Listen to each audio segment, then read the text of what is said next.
প্রিয় কুষ্টিয়াবাসী, আপনারা কেমন আছেন? দাহিয়াতুল কালবি চোখের পানিগুলো ছেড়ে দিলেন। চোখের পানিগুলো ছেড়ে দিয়ে বলছেন, নবীজি, গর্ত যখন খনন করা হয়ে গেল, গর্ত খনন করার পরে আমি আমার মেয়েকে বললাম, মা, ওই যে দেখো কত সুন্দর একটা গর্ত খনন করা হয়েছে। আমার কলিজার টুকরা কন্যা সন্তানটি যখন সুন্দর গর্ত দেখতে গেল, আমি ঘাড়ে ধাক্কা দিয়ে ওই গর্তের মধ্যে ফেলে দিলাম। জোরে জোরে বলেন নাউজুবিল্লাহ।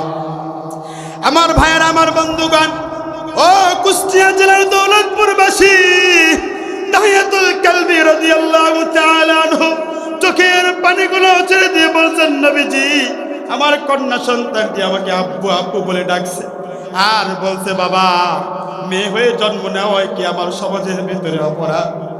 ও বাবা, তুমি আমাকে ছেড়ে দাও, তুমি আমাকে জীবিত দাফন করো না।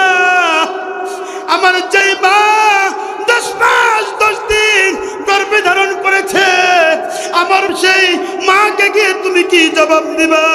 আল্লাহু আকবার। আমার কলিজার টুকরা গর্ভধারিণী মা, যার পেটের ভিতরে আঘাত দিয়ে, কলিজার মধ্যে আঘাত দিয়ে আমি দুনিয়াতে আসছি, সেই মাকে তুমি কি জবাব দিবা? ও বাবা, তুমি আমাকে ছেড়ে দাও। দাহিয়াতুল কালবিও কান্দে, বিশ্বনবী মুহাম্মদুর রাসূলুল্লাহ সাল্লাল্লাহু আলাইহি ওয়াসাল্লাম কান্দে, দুইজনে কাঁদতেছে। বিশ্বনবী দাহিয়াকে ডাক দিয়ে বলে, দাহিয়া, এরপরে তুমি কি করেছো বলো? দাহিয়াতুল কালবি রাদিয়াল্লাহু তাআলা আনহু বলছেন, নবীজি, এরপরে আমার প্রচন্ড মন গলল না, আমি বড় একটা পাথর নিলাম। পাথর নিয়ে আমি আমার মেয়েটির কলিজা বরাবর পাথরটি নিক্ষেপ করে দিলাম। আমার মেয়েটি বাবা বলে একটা চিৎকার দিল। ওই চিৎকার আওয়াজ আজ পর্যন্ত আমি আমার কানে পাই। আল্লাহু আকবার। لا مثل له ولا مثيل له لا وزير له ولا كفيل له لا شبه له ولا شبيه له لا ولد له ولا والد له وهو الواحد الفرد الصمد لم يلد ولم يولد ولم يكن له كفوا أحد ونشهد أن سيدنا ونبينا وحبيبنا وبشيرنا ونذيرنا وطبيبنا وطبيب أرواحنا وحبيبنا وحبيب ربنا محمدا عبد الله ورسوله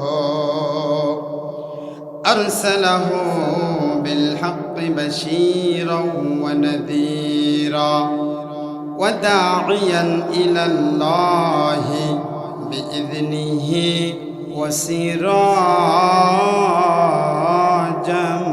منيرا أما بعد فقد قال الله تعالى في كلامه المجيد وفي فرقانه الحميد আমার সাথে সকলে উঁচু আওয়াজে পড়েন, আউযু বিল্লাহি মিনাশ শাইতানির রাজীম বিসমিল্লাহির রহমানির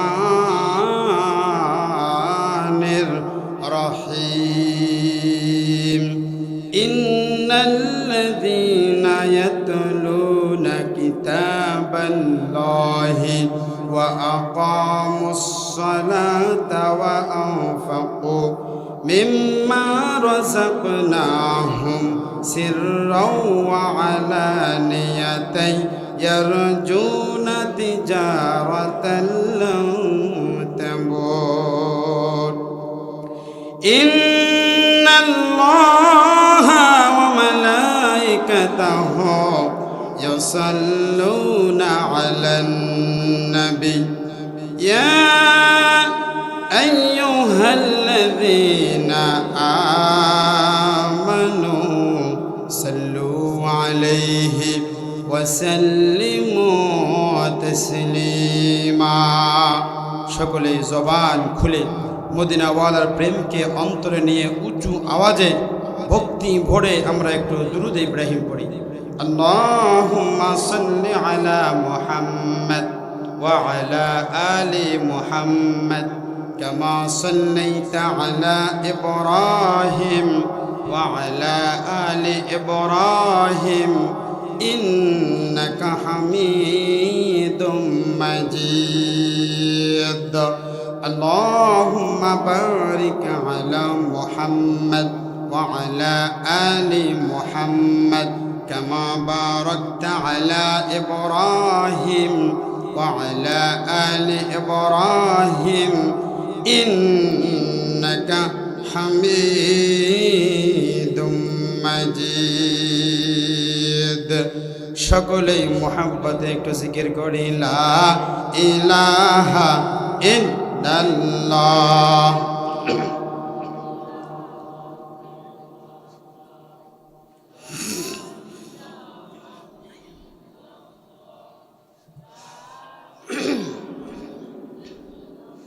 জিন্দগি তোর যায় রে ফাঁকি দিয়া রে সোনার আদম জিন্দগি তোর যায় ফাঁকি দিয়া জিন্দগি তোর চাইরে ফাঁকি দিয়া রে সোনার আদম জিন্দগি তোর যায় ফাঁকি দিয়া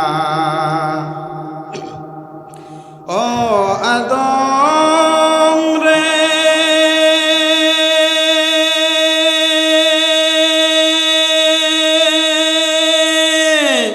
পাগ ধরিয়া গেছে দাড়ি দম তো আছে গোটা চারি সমন জারি গিয়াছে করিয়া ঠিক কিনা ও আদম রে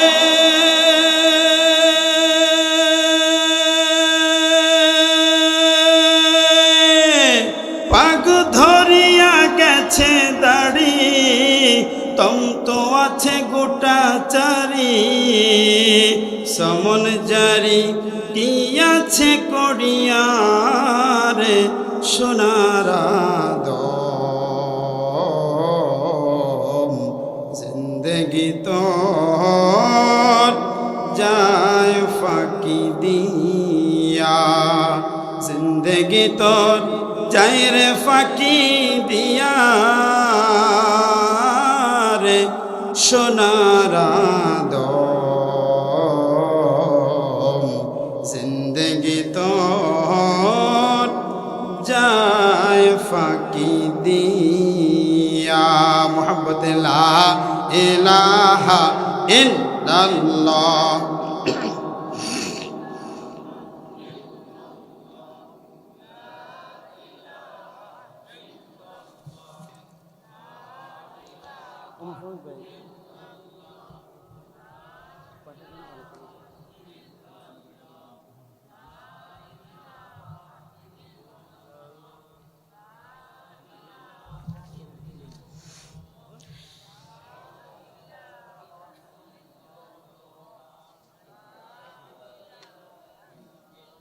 লা ইলাহা ইল্লাল্লাহ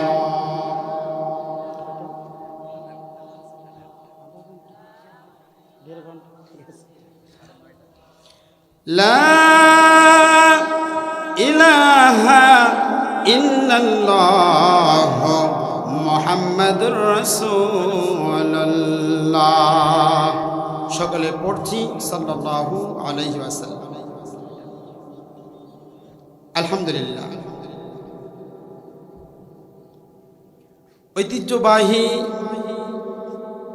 বাংলাদেশের অন্যতম একটি জেলা কুষ্টিয়া জেলার অন্তর্গত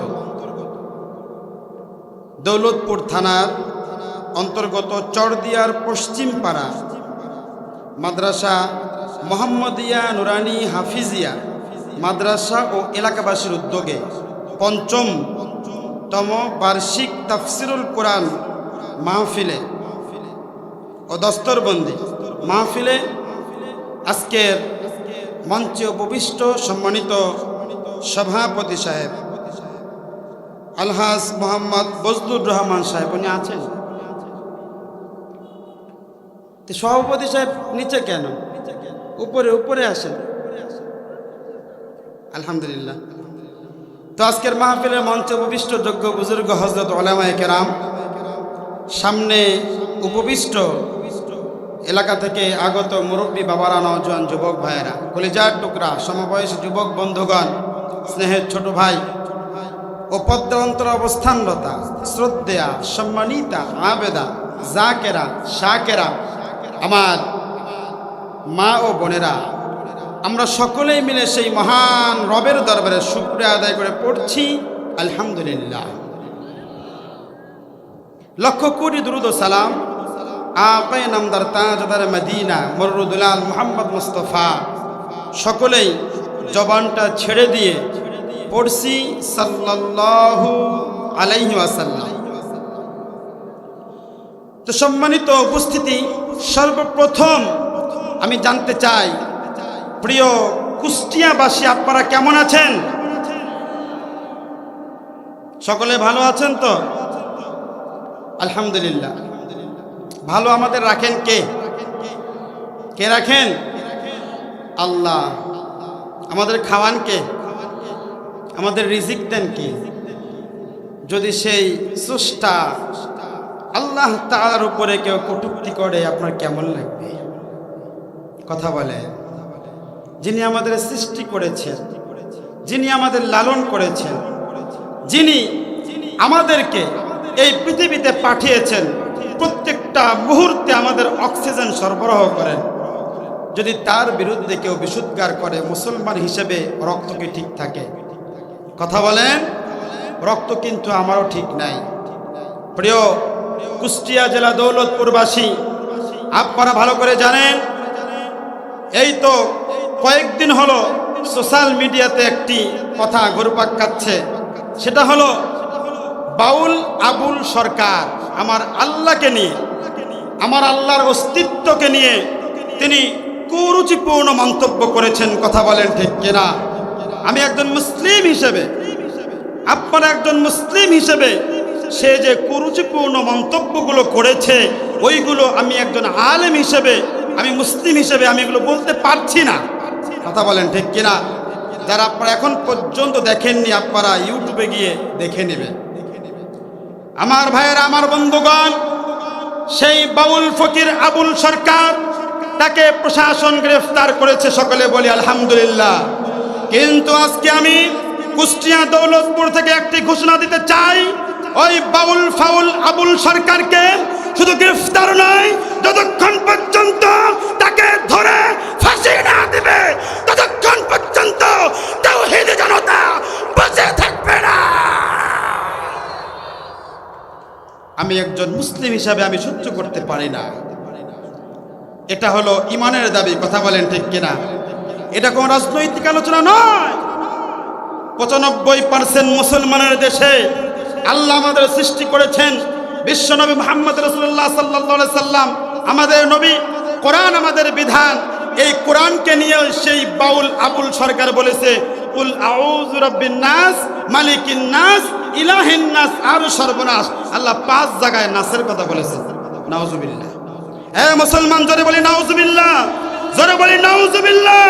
আমার ভাইয়েরা, আমার বন্ধুগণ, কিন্তু দুঃখের বিষয় হলো সত্যি যে আজকে আমাদের সমাজের কিছু মুসলমান কয়েকটা ভোটের জন্য সেই বাউল ফাউল আবুল সরকার এবং তাদের সমর্থনের দিকে সমর্থন কিছু পাওয়ার জন্য তাদেরকে কাছে টানার জন্য বলতেছে, ওইটাই ঠিক আছে। ইমান কি থাকবে? এই কথা বল, ইমান কি থাকবে? হ্যাঁ মুসলমান, আমরা আবারও বলছি, যতক্ষণ পর্যন্ত ওই বাউল ফাউল ফকির আবুল সরকারকে ফাঁসির কাস্তে না ঝুলাবে, ততক্ষণ পর্যন্ত বাংলার মুসলমান বসে থাকবে না।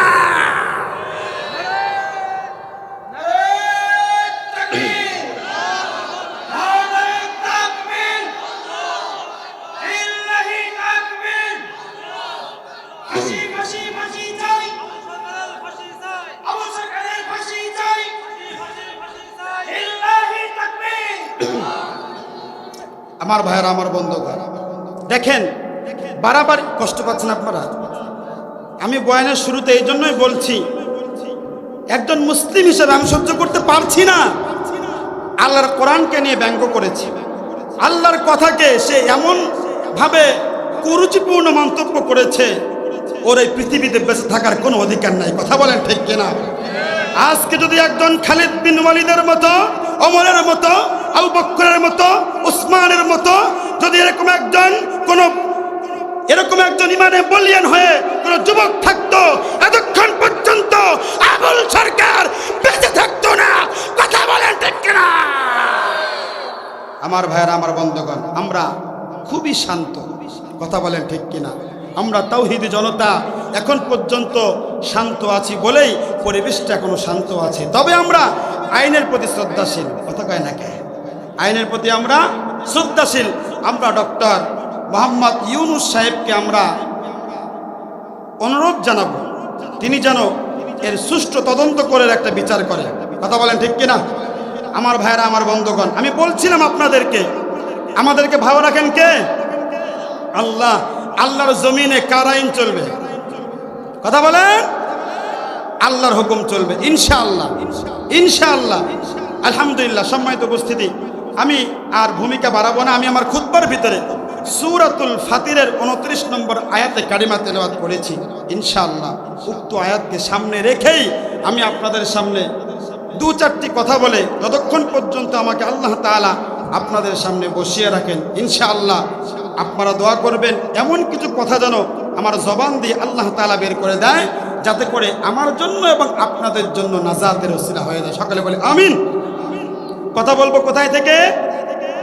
আল্লাহর কোরআন থেকে। কারো কোনো সমস্যা আছে? কথা বলেন। সমস্যা তো তাদের যাদের চুলকানি আছে, যাদের অ্যালার্জি আছে। কথা কয় না কেন? আলহামদুলিল্লাহ। মান ক্বালা বিহি সাদাকা ওয়া মান হাকামা বিহি আদালা ওয়া মান দাআ ইলাইহি ফাকাদ হুদিয়া ইলা সিরাতিল মুস্তাকিম।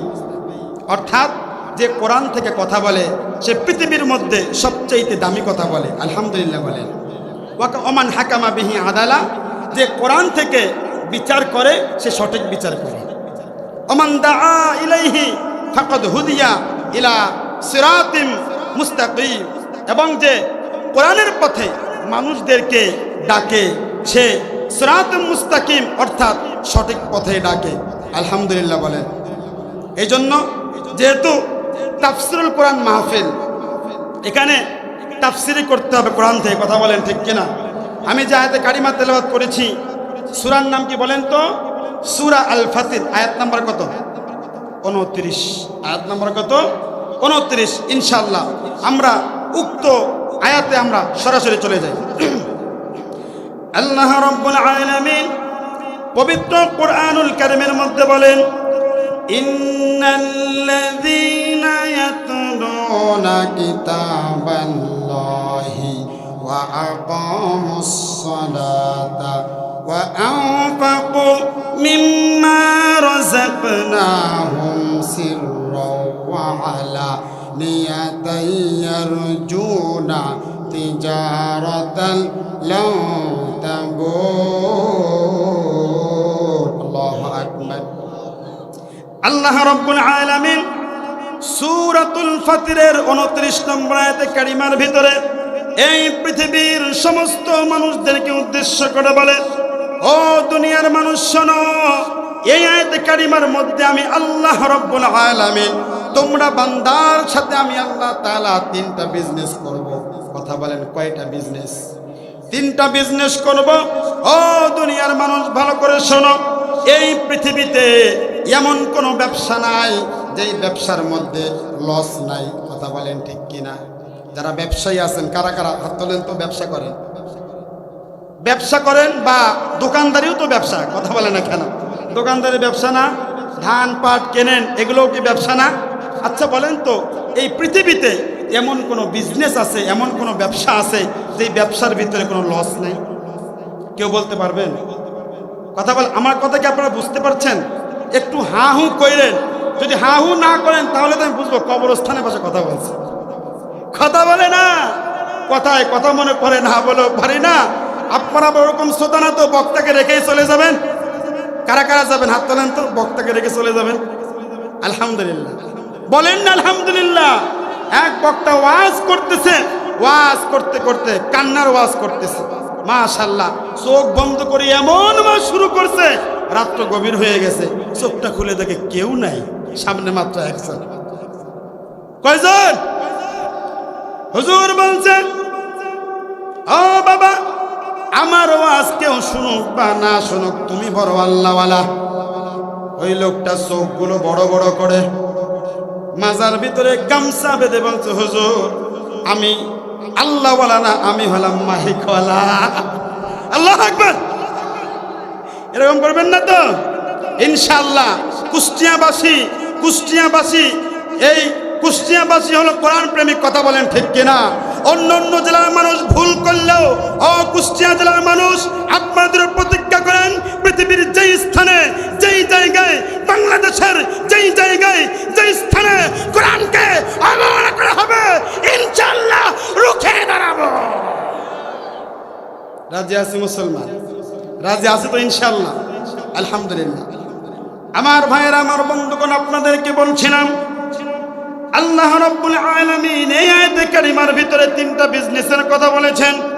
দুনিয়ার মানুষ যদি আপনাকে ব্যবসার কথা বলে, দুনিয়ার মানুষ যদি আপনাকে বিজনেসের কথা বলে, যেই ব্যবসায় হোক, ধানের ব্যবসা হোক কিংবা পাটের ব্যবসা হোক, আমের ব্যবসা হোক কিংবা লিচুর ব্যবসা হোক, ওই ব্যবসার ভিতরে লসের সম্ভাবনা থাকে। কিন্তু আল্লাহ রাব্বুল আলামিন আমার তেলাওয়াতকৃত আয়াতের শেষ অংশে বলছেন, ইয়ারজুনা তিজারাতান লান তাবুর। আল্লাহু আকবার। আল্লাহ রাব্বুল আলামিন বলেন, বান্দা এমন তিনটা বিজনেসের কথা বলবো যেই বিজনেসের ভিতরে কোনো লস নাই, বান্দা লাভই লাভ। আলহামদুলিল্লাহ। এমন তিনটা বিজনেসের কথা কারা কারা আমরা শুনবো? দুইটা হাত তুলে মালিককে দেখায় দিই। হাত দুইটার জন্য নাড়াচাড়া করেন। আল্লাহু আকবার। নারায়ে তাকবীর। মাশাআল্লাহ। হাত নামান। আলোচনা চলবে তো ইনশাআল্লাহ? তাহলে যারা বাইরে ঘোরাফেরা করছে ওরা কি লাভবান না লসের মধ্যে পড়ছে? কথা বলেন। এই ভালো করে শোনেন, মুরগি যদি বাচ্চা ফুটাইতে হয় আর মুরগি যদি বাইরে টাঙ্কি মেরে বেড়ায়, বাচ্চা হবে? কথা বলে না? যদি জান্নাতে যেতে হয় জান্নাতের বাগানে আসতে হবে। কথা বলেন ঠিক না? জান্নাতের বাগানে আসতে হবে না? দূরে ঘোরাফেরা করলে হবে? আমার যে সমস্ত মুরব্বী বাবারা, নওজোয়ান যুবক ভাইয়েরা বাইরে ঘোরাফেরা করছেন, আমি আপনাদেরকে বলবো আপনারা দ্রুত আপনারা মাহফিলের প্যান্ডে চলে আসেন। এই আলোচনা আগামীকালকে আর পাবেন না। কথা বলেন ঠিক কিনা? এই জান্নাতের বাগান আগামীকাল আর থাকবে না। এই জান্নাতের বাগান মাহফিল শেষ হওয়ার পরে আর থাকবে না। অতএব যারা বাইরে ঘোরাফেরা করছেন, আমি আপনাদেরকে বিনয়ের সহিত বলি, ও মুরব্বী বাবা, ও নওজোয়ান যুবক ভাই, কত সময় বিভিন্ন কাজে নষ্ট করে ফেলেছো, আর সময় নষ্ট করো না। চলে আসো মাহফিলে, চলে আসো। আলহামদুলিল্লাহ, অলরেডি অনেক ভাই এবং মুরব্বী বাবারা মাহফিলের প্যান্ডেলে বসে মাহফিলকে কানায় কানায় পরিপূর্ণ করতেছে। আলহামদুলিল্লাহ বলেন, আলহামদুলিল্লাহ বলেন, জোরে বলেন আলহামদুলিল্লাহ। আমার ভাইয়েরা, আমার বন্ধুগণ, আমি যে আয়াতে কারিমা আপনাদের সামনে তেলাওয়াত করেছি, এই পবিত্র কুরআনুল কারীম এমন একটা কিতাব, যেই কিতাবের ভিতরে আমার বাস্তব অভিজ্ঞতার আলোকে আমি বলেছি, আল্লাহ পাক রব্বুল আলামিন আমাকে হাফেজ বানাইছে, মাওলানা বানাইছে, মুফতিও বানাইছে। আলহামদুলিল্লাহ বলেন। আমার দীর্ঘ লেখাপড়ার বয়সে আমি বহুত কিতাবাদি পড়লাম। পবিত্র কোরআনুল কারীম বাদ দিয়ে যত গ্রন্থ আমি পড়েছি, আমি সাহিত্যিকের সাহিত্য পড়েছি, কবিদের কবিতা পড়েছি, আমি বিভিন্ন লেখকের লেখনী আমি পড়েছি। প্রত্যেকটা লেখনের ভিতরে প্রত্যেকটা লেখক শুরুতেই বলে দেয়, ও দুনিয়ার মানুষ শোনো, আমি যেই কিতাবটি রচনা করেছি, যেই বইটা আমি লিখেছি, যেই সাহিত্যটা আমি লিখেছি, এই সাহিত্যের ভিতরে যদি কোনো মানুষ একটা ভুল ধরাই দিতে পারো, তাহলে তোমাকে পুরস্কৃত হবে, কিংবা পরবর্তীতে সংস্কারের সময় এই ভুলটা সংস্কার করা হবে। কথা বলেন ঠিক কিনা? কিন্তু আমি আপনাদের সামনে এমন মহাগ্রন্থ থেকে আয়াতে কারিমা তেলাওয়াত করেছি, যেই কিতাবের মধ্যে বিন্দু পরিমাণ কোনো সন্দেহ নাই। কথা বলেন ঠিক কিনা? আল্লাহ রাব্বুল আলামিন এই পৃথিবীর মানুষদেরকে উদ্দেশ্য করে এই পবিত্র কোরআনুল কারীম নাজিল করার পরে আল্লাহ তাআলা একটা ওপেন চ্যালেঞ্জ দিয়ে দিলেন। আল্লাহ রাব্বুল আলামিন এই পবিত্র কোরআনুল কারীম নাজিল করার পরে আল্লাহ তাআলা বলে দিলেন, যালিকাল কিতাবু লা রাইবা ফীহি। আল্লাহ রাব্বুল আলামিন বললেন, বান্দা, আমি যেই পবিত্র কোরআনুল কারীম নাজিল করেছি, আজ থেকে 1500 বছর পূর্বে এই পবিত্র কোরআনুল কারীম নাজিল হয়েছিল বিশ্বনবী মুহাম্মদুর রাসূলুল্লাহ সাল্লাল্লাহু আলাইহি ওয়াসাল্লামের উপরে। সেখান থেকে নিয়ে আজ পর্যন্ত এই পবিত্র কোরআনুল কারীমের ভিতরে একটা ভুল পর্যন্ত, একটা নুকতা পর্যন্ত, একটা হরফ পর্যন্ত কেউ পরিবর্তন করতে পারে না। আল্লাহু আকবার।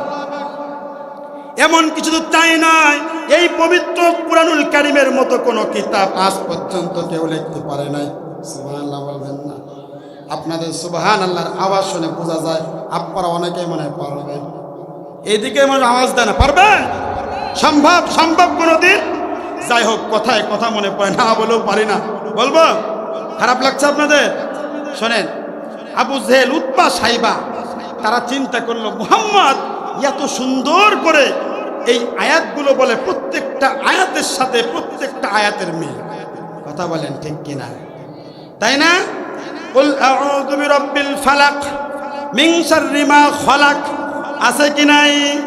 কুল ইয়া আইয়ুহাল কাফিরুন লা আ'বুদু মা তা'বুদুন। আল্লাহু আকবার। আলাম তারা কাইফা ফাআলা রাব্বুকা বিআসহাবিল ফিল আলাম ইয়াজআল কাইদাহুম ফি তাদলিল। আল্লাহু আকবার। আছে কি নাই? আবু জেহেল, উতবা, সাইবা চিন্তা করতেছে, মুহাম্মাদের দিকে মানুষ এই পরিমাণ যায়, আমাদের দিকে পায়খানাও করতে আসে না। সুবহানাল্লাহ বলেন। এই সুবহানাল্লাহ বলেন না কেন? জোরে বলেন। বললে গুনাহ হবে? কথা বলেন। একবার সুবহানাল্লাহ বললে জান্নাতের ভিতরে গাছ বরাদ্দ করবেন কে? কার কার গাছ দরকার নাই হাত তোলেন তো। মাশাআল্লাহ, সকলের দরকার আছে। কথা বলেন ঠিক কিনা?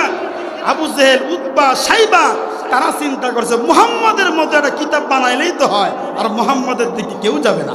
নাউজুবিল্লাহ বলেন।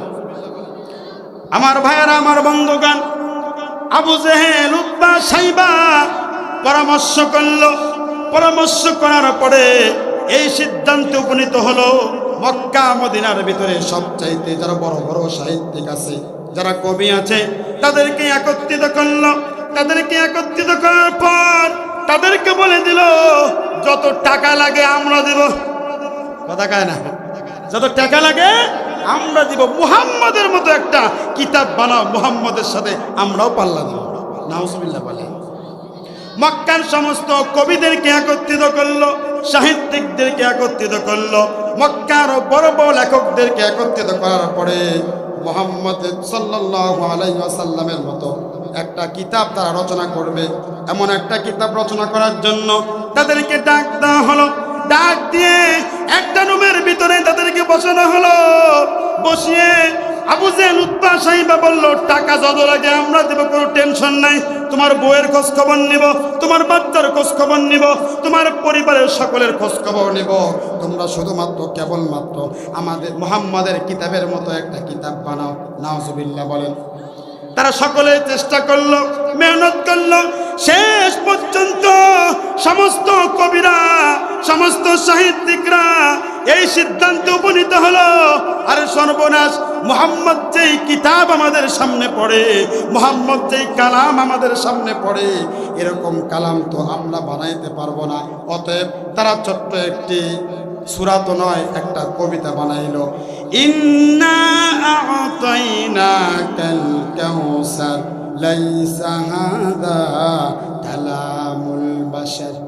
ইমাম সাহেব বললে, ইমাম সাহেবের কি মায়ের একটাও নিচে পড়বে? এই কথা বলেন না কেন? পড়বে? কথা বলেন, একটা মারও নিচে পড়বে না। ভাই ইমাম সাহেব তারা এই সূরা আমরা সবাই জানি, কথা কয় না। কারা কারা পারেন দুইটা হাত তোলেন তো। সূরা কাউসার পারেন কে কে? আলহামদুলিল্লাহ, সকলেরই পারার কথা, তাই না? তারা বলছে ইন্না আ'তাইনাকাল কাউসার লাইসা হাযা কালামুল বাশার। ও আবু জেহেল, ও উতবা, ও সাইবা, সর্বনাশ, আমরা মুহাম্মাদের কিতাবের মতো, লাইসা হাযা কালামুল বাশার, এই কিতাবের মতো একটা কিতাবকে একটা আয়াত বানাইতে পারবো না। আল্লাহু আকবার, জোরে বলেন না আল্লাহু আকবার। হ্যাঁ মুসলমান, এই কিতাবকে নিয়ে যদি কেউ কটূক্তি করে তাহলে বুঝতে হবে টাটকা শয়তান, শয়তানের খালাতো ভাই। কথা বলেন না কেন? কয় নাম্বার শয়তান ভর করলে ও কোরআন শরীফকে বলতে পারে কুল আউযু বিন্নাস মালিকিন নাস। আল্লাহ সূরা নাস তাই বলেছে। নাউজুবিল্লাহ বলে। আরে আবু জেহেল, উতবা, সাইবা প্রকাশ্যে দুশমনি করত, তারা গোপনে গিয়ে মুহাম্মদ সাল্লাল্লাহু আলাইহি ওয়াসাল্লামের তেলাওয়াত শুনত। আসতে বলেন সুবহানাল্লাহ। তার ভিতরে যারা কোরআন তেলাওয়াত করবে, এটা এমন একটা বিজনেস যেই বিজনেসের মধ্যে কোনো লস নাই। ও জর্দিয়ানের মুসলমান, জোরে জোরে বলা যাবে কি সুবহানাল্লাহ। আজকে আমরা কোরআন তেলাওয়াত কয়জনে করি? কথা বলেন। সকাল হলে আজ থেকে 20 বছর 30 বছর পূর্বে আমাদের মূর্খ নানি আর দাদিদেরকে দেখতাম ফজরের নামাজ আদায় করার পরে যখন গ্রামে গ্রামে ঘুরতাম, মূর্খ দাদি আর নানিরা গুনগুন গুনগুন করে কোরআন তেলাওয়াত করতো। আচ্ছা, বুঝে থাকলে বলুন তো, এমন কোরআন তেলাওয়াত কি আমাদের ভাবি আর বউয়েরা করে? কথা বলেন। কয় না কেন? কেন করে না? মোবাইলের কারণে। কথা কয় না কেন? সারা রাত মোবাইল টিপছে, টিপতে টিপতে কাম সারা। দেখবেন যে সকালবেলা কিসের কোরআন তেলাওয়াত করা, ফজরের নামাজ কোন দিক দিয়ে দৌড়তে টেরও পায় না। কথা বলেন। আমার ভাইয়ের, আমার বন্ধুগণ, কথায় কথা মনে পড়ে, না বলেও পারি না। আমি মাহফিলে গিয়েছিলাম নরসিংদী। কোথায় গিয়েছিলাম?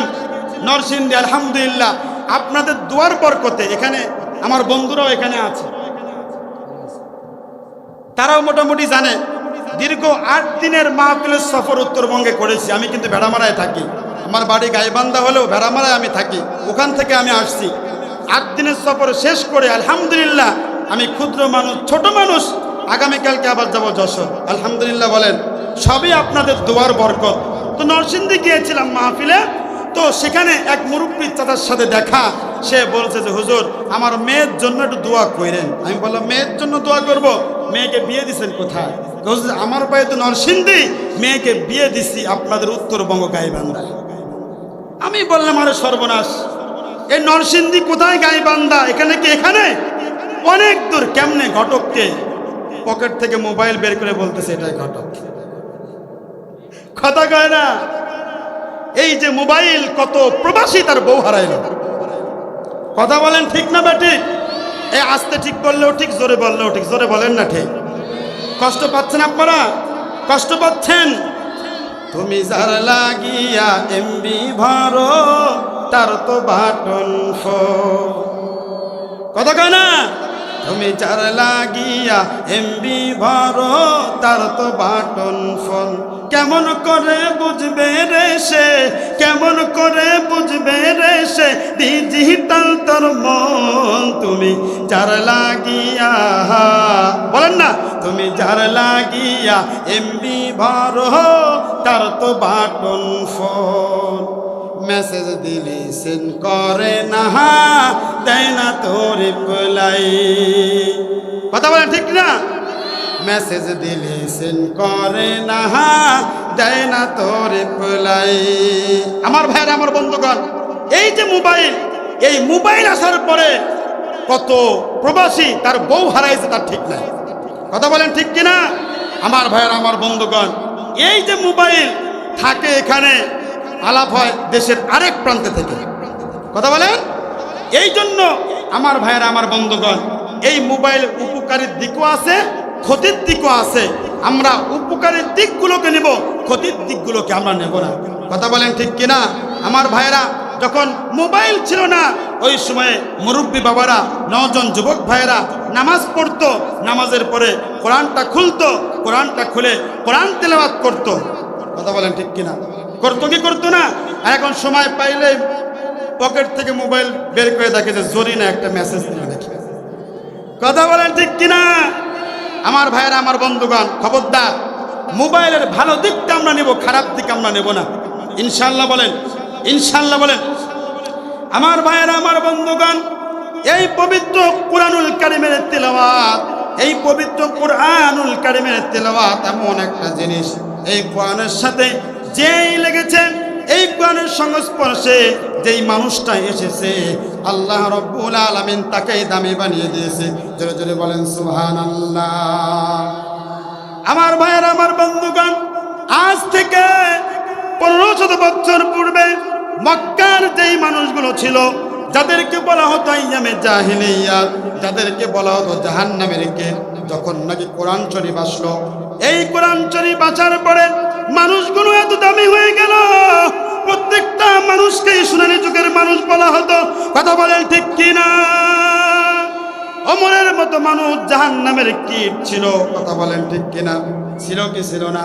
যখন কোরআন আসছে, আসার পরে ওমরকে এমন দামি বানিয়ে দিয়েছে, আল্লাহ রাব্বুল আলামিন পবিত্র কোরআনুল কারীমের মধ্যে বলেন, ওয়াস-সাবিকুনাল আউয়ালুনা মিনাল মুহাজিরিনা ওয়াল আনসার। আল্লাহু আকবার। এই পবিত্র কুরআনুল কারীম যখন আসলো, আসার পরে আইয়ামে জাহিলিয়াত যুগের মানুষগুলোকে সোনালী মানুষ হিসেবে পরিণত করে দিল। জোরে জোরে বলেন সুবহানাল্লাহ। এই পবিত্র কুরআনুল কারীম যেই পাহাড়ের উপরে নাজিল হয়েছে, ওই পাহাড়কেই দামি বানিয়ে দিয়েছেন কে? এই পবিত্র কুরআনুল কারীম যার উপরে নাজিল হয়েছে, সেই নবীকে শ্রেষ্ঠ নবী বলা হয়। জোরে জোরে বলেন সুবহানাল্লাহ। যেই পাহাড়ের উপরে নাজিল হয়েছে, পাহাড়টা শ্রেষ্ঠ হয়ে গেল। যেই মানুষদের জন্য নাজিল হয়েছে, তারা শ্রেষ্ঠ উম্মত হয়ে গেল। জোরে জোরে বলা যাবে কি সুবহানাল্লাহ। আমার ভাইয়েরা, আমার বন্ধুগণ, এই কোরআন তেলাওয়াত এমন একটা জিনিস, শুধু দুনিয়া নয়, এই দুনিয়ার ভিতরেও যারা কোরআন তেলাওয়াত করে, তাদের দাম দুনিয়াতে আছে কি নাই? বিশ্বের মধ্যে দেখবেন বাংলাদেশের হাফেজরা বিশ্ব চ্যাম্পিয়ন হয়। কথা বলেন ঠিক কিনা? হয় কি হয় না? আমার ভাইয়েরা, আমার বন্ধুগণ, এই দুনিয়ার ভিতরে যেমনি ভাবে চ্যাম্পিয়ন হয়, শুধু দুনিয়া নয়, এই পবিত্র কুরআনুল কারীম যদি বুকে ধারণ করে আপনি মৃত্যুবরণ করতে পারেন, এই দুনিয়া থেকে আপনি চলে যাবেন, এই পৃথিবী থেকে আপনি বিদায় নেবেন। যখন আপনি কবরে চলে যাবেন, ওই কবরে যাওয়ার পরে যে ব্যক্তি কোরআন তেলাওয়াত করত, এই পবিত্র কোরআনুল কারীম তার ডান দিক থেকে চলে আসবে, বাম দিক থেকে চলে আসবে, সামনের দিক থেকে চলে আসবে, উপরের দিক থেকে চলে আসবে, চতুর্দিক থেকে আসার পরে এই পবিত্র কোরআনুল কারীম বলবে, ও আল্লাহর ফেরেশতারা, এই আল্লাহর বান্দা দুনিয়াতে থাকতে দুনিয়াতে কোনো কাজ করে নাই, ফজরের সময় ঘুম থেকে উঠেছে, কনকনে শীতের ভিতরে, এই ঠান্ডার ভিতরে, এই কনকনে শীতের ভিতরে ওযু বানিয়ে আমি কোরআনকে পড়েছে। জোরে জোরে বলেন সুবহানাল্লাহ। এই জন্য এই কোরআনের পক্ষে থাকতে কারা কারা রাজি আছেন দুইটা হাত তুলে মালিককে দেখায় দেন। লিল্লাহি তাকবীর, লিল্লাহি তাকবীর। আল কোরআনের আলো, আল কোরআনের আলো,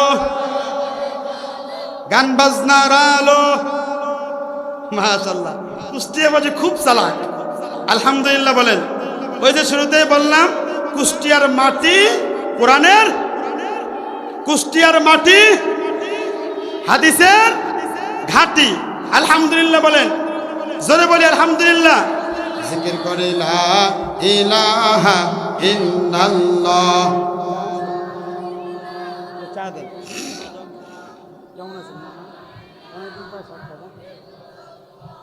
লা ইলাহা ইল্লাল্লাহ।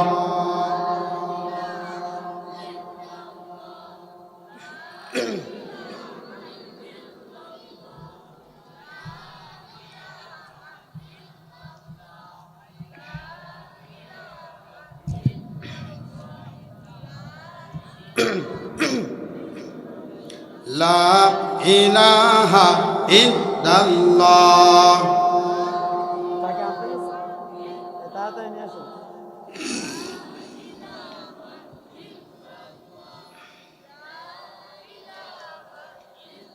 প্রভু গো তুমি তো সবই দেখো,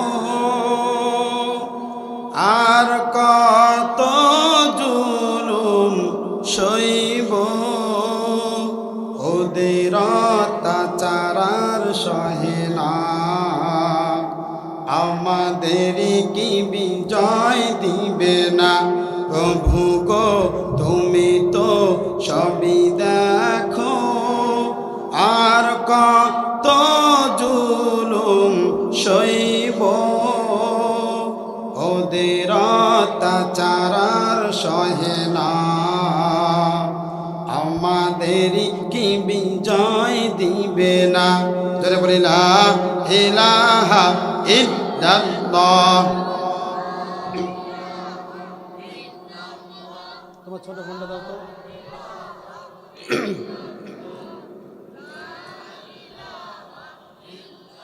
লা ইলাহা ইল্লাল্লাহ, লা ইলাহা ইল্লাল্লাহ।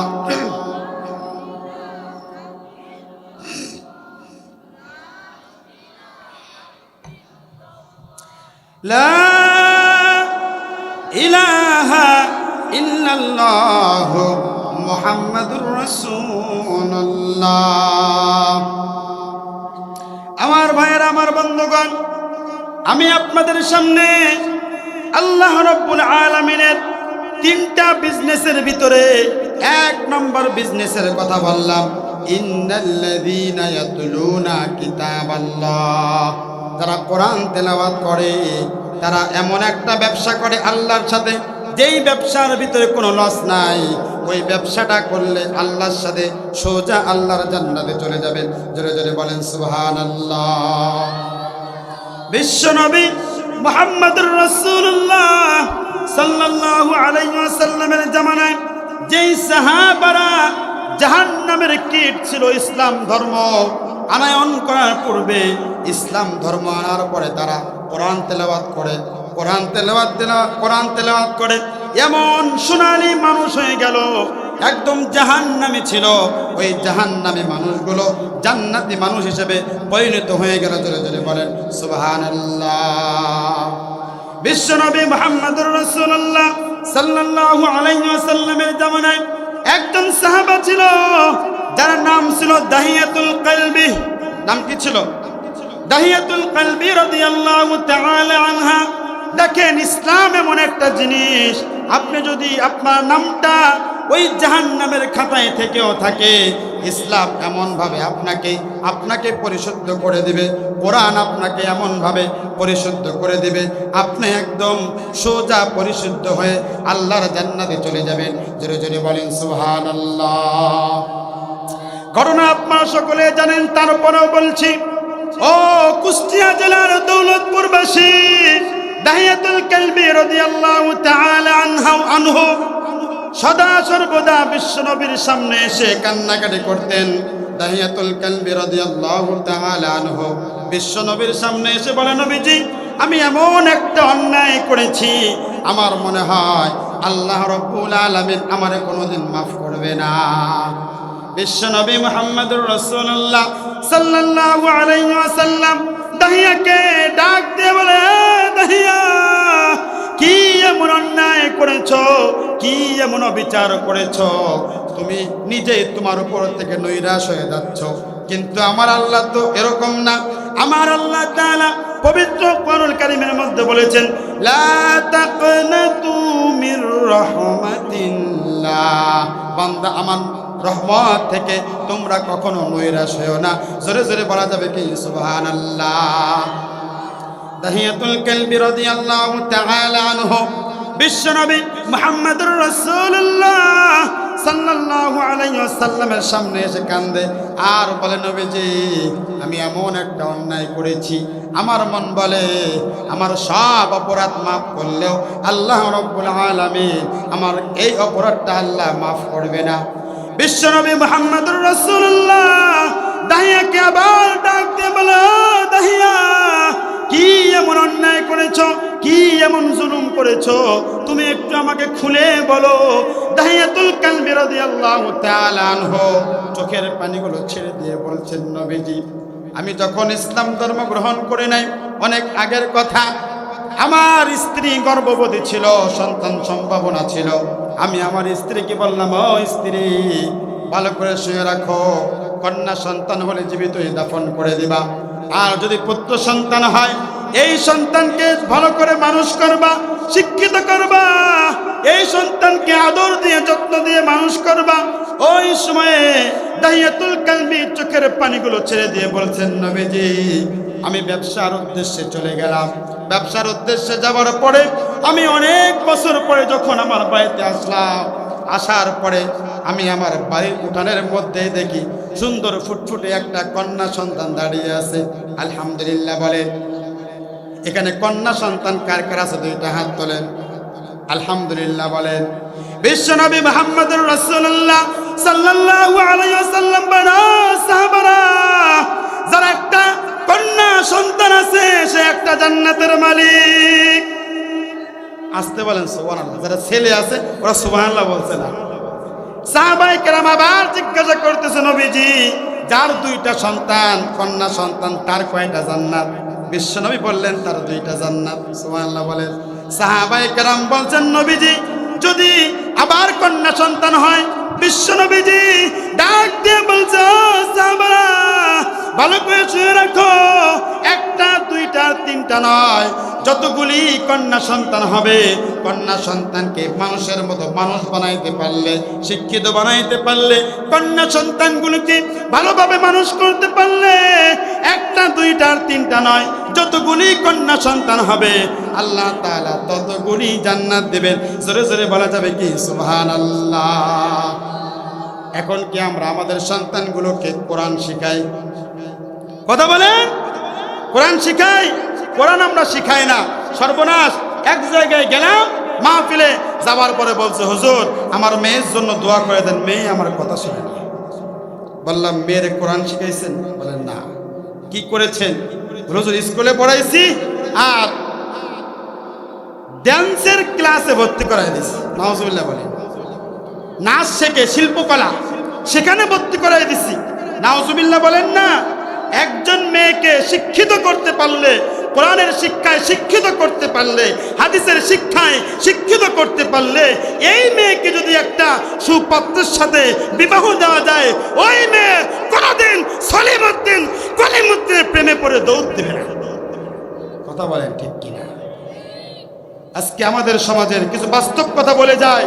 ও কুষ্টিয়া জেলার দৌলতপুরবাসী, ভালো করে শোনেন, মনের কানগুলোকে খাড়া করে দেন, মনোযোগ দিয়ে শ্রবণ করেন। আজকে আমাদের সমাজের অবস্থা এমন হয়ে গিয়েছে, ছেলেকে কোরআন শিখায় না, মেয়েকে কোরআন শিখায় না, হাদিস শিখায় না। শেষে যখন সন্তান বড় হয়ে যায়, বড় হওয়ার পরে যখন অবাধ্য হয়, তখন আমরা বলি যে হুজুর ছেলে কথা শোনে না, একটু দোয়া করে দেন। লাভ আছে? কথা বলেন। আপনি যদি আম গাছ লাগানোর পরে কাঁঠাল পাওয়ার যদি আশা করেন, তাহলে কি এটা ঠিক হবে? কথা বলেন, ঠিক হবে এটা?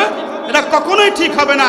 এই জন্য আমার মুরব্বী বাবারা, নওজোয়ান যুবক ভাই যারা এখানে আছেন, তাদেরকে উদ্দেশ্য করে বলছি, প্রত্যেকেই আমাদের বাড়িতে এক একটা করে ইসলামিক লাইব্রেরি দেব ইনশাল্লাহ। বলেন ইনশাল্লাহ বলেন। তখন মা বোনরা আর মোবাইল টিপবে না, ওই ইসলামিক লাইব্রেরি থেকে বই নিয়ে আসবে, কাজের ফাঁকে ফাঁকে পড়বে, স্বামীর সাথে কেমনে ভালো ব্যবহার করতে হয়, শাশুড়ির সাথে কেমনে ভালো ব্যবহার করতে হয়, এইগুলো তো নাই। ইসলামিক লাইব্রেরি কিসের? বইয়ের হাতে আমরা এক একটা করে স্মার্টফোন তুলে দিয়েছি। কিছুদিন পরে ওই সলিমুদ্দিন কলিমুদ্দিন আমাদের মতো হুজুরদের কাছে এসে বলে, হুজুর পাশের বাড়ির মন্টু মিয়ার সাথে আমার বউ। কথা বলেন ঠিক কিনা? এই কথা বলেন ঠিক কিনা? এই জন্য আমাদের প্রত্যেকের বাড়িতে এক একটা করে ইসলামিক লাইব্রেরি দেব তো ইনশাআল্লাহ। স্বামীর সাথে কেমনে ব্যবহার করতে হয়, শাশুড়ির সাথে কেমনে ব্যবহার করতে হয়, সন্তানকে আপনি কিভাবে লালন পালন করবেন, আপনার সন্তানকে কিভাবে বড় করবেন। আজকে সমাজের বাস্তব চিত্র, আমরা সন্তানকে মানুষের মতো মানুষ বানাইতে পারি না। রাস্তাঘাটে দেখা যায় এই দিক দিয়ে মেয়ে মোবাইল টিপতেছে, বাচ্চা ওই দিক দিয়ে যাইতে যাইতে খালের মধ্যে পড়ে গেছে। এরকম নজির বাংলাদেশে আছে কি নাই? কথা বলেন, আছে কি নাই? এই জন্য আমার ভাইরা, আমার বন্ধুগণ, যেই কথা আপনাদেরকে বলছিলাম, দাহিয়াতুল কালবি রাদিয়াল্লাহু তাআলা আনহু যখন বাড়িতে ফিরে আসলেন, আসার পরে দেখছেন ফুটফুটে একটি কন্যা সন্তান। ওই কন্যা সন্তানকে ডাক দিলেন, ডাক দিয়ে বলছেন স্ত্রীকে, ও স্ত্রী, এই কন্যা সন্তানটি কার? স্ত্রী মুস্কি হেসে বলতেছে, স্বামী আমার, এইটা আমাদের সন্তান, তুমি মনে কিছু করো না।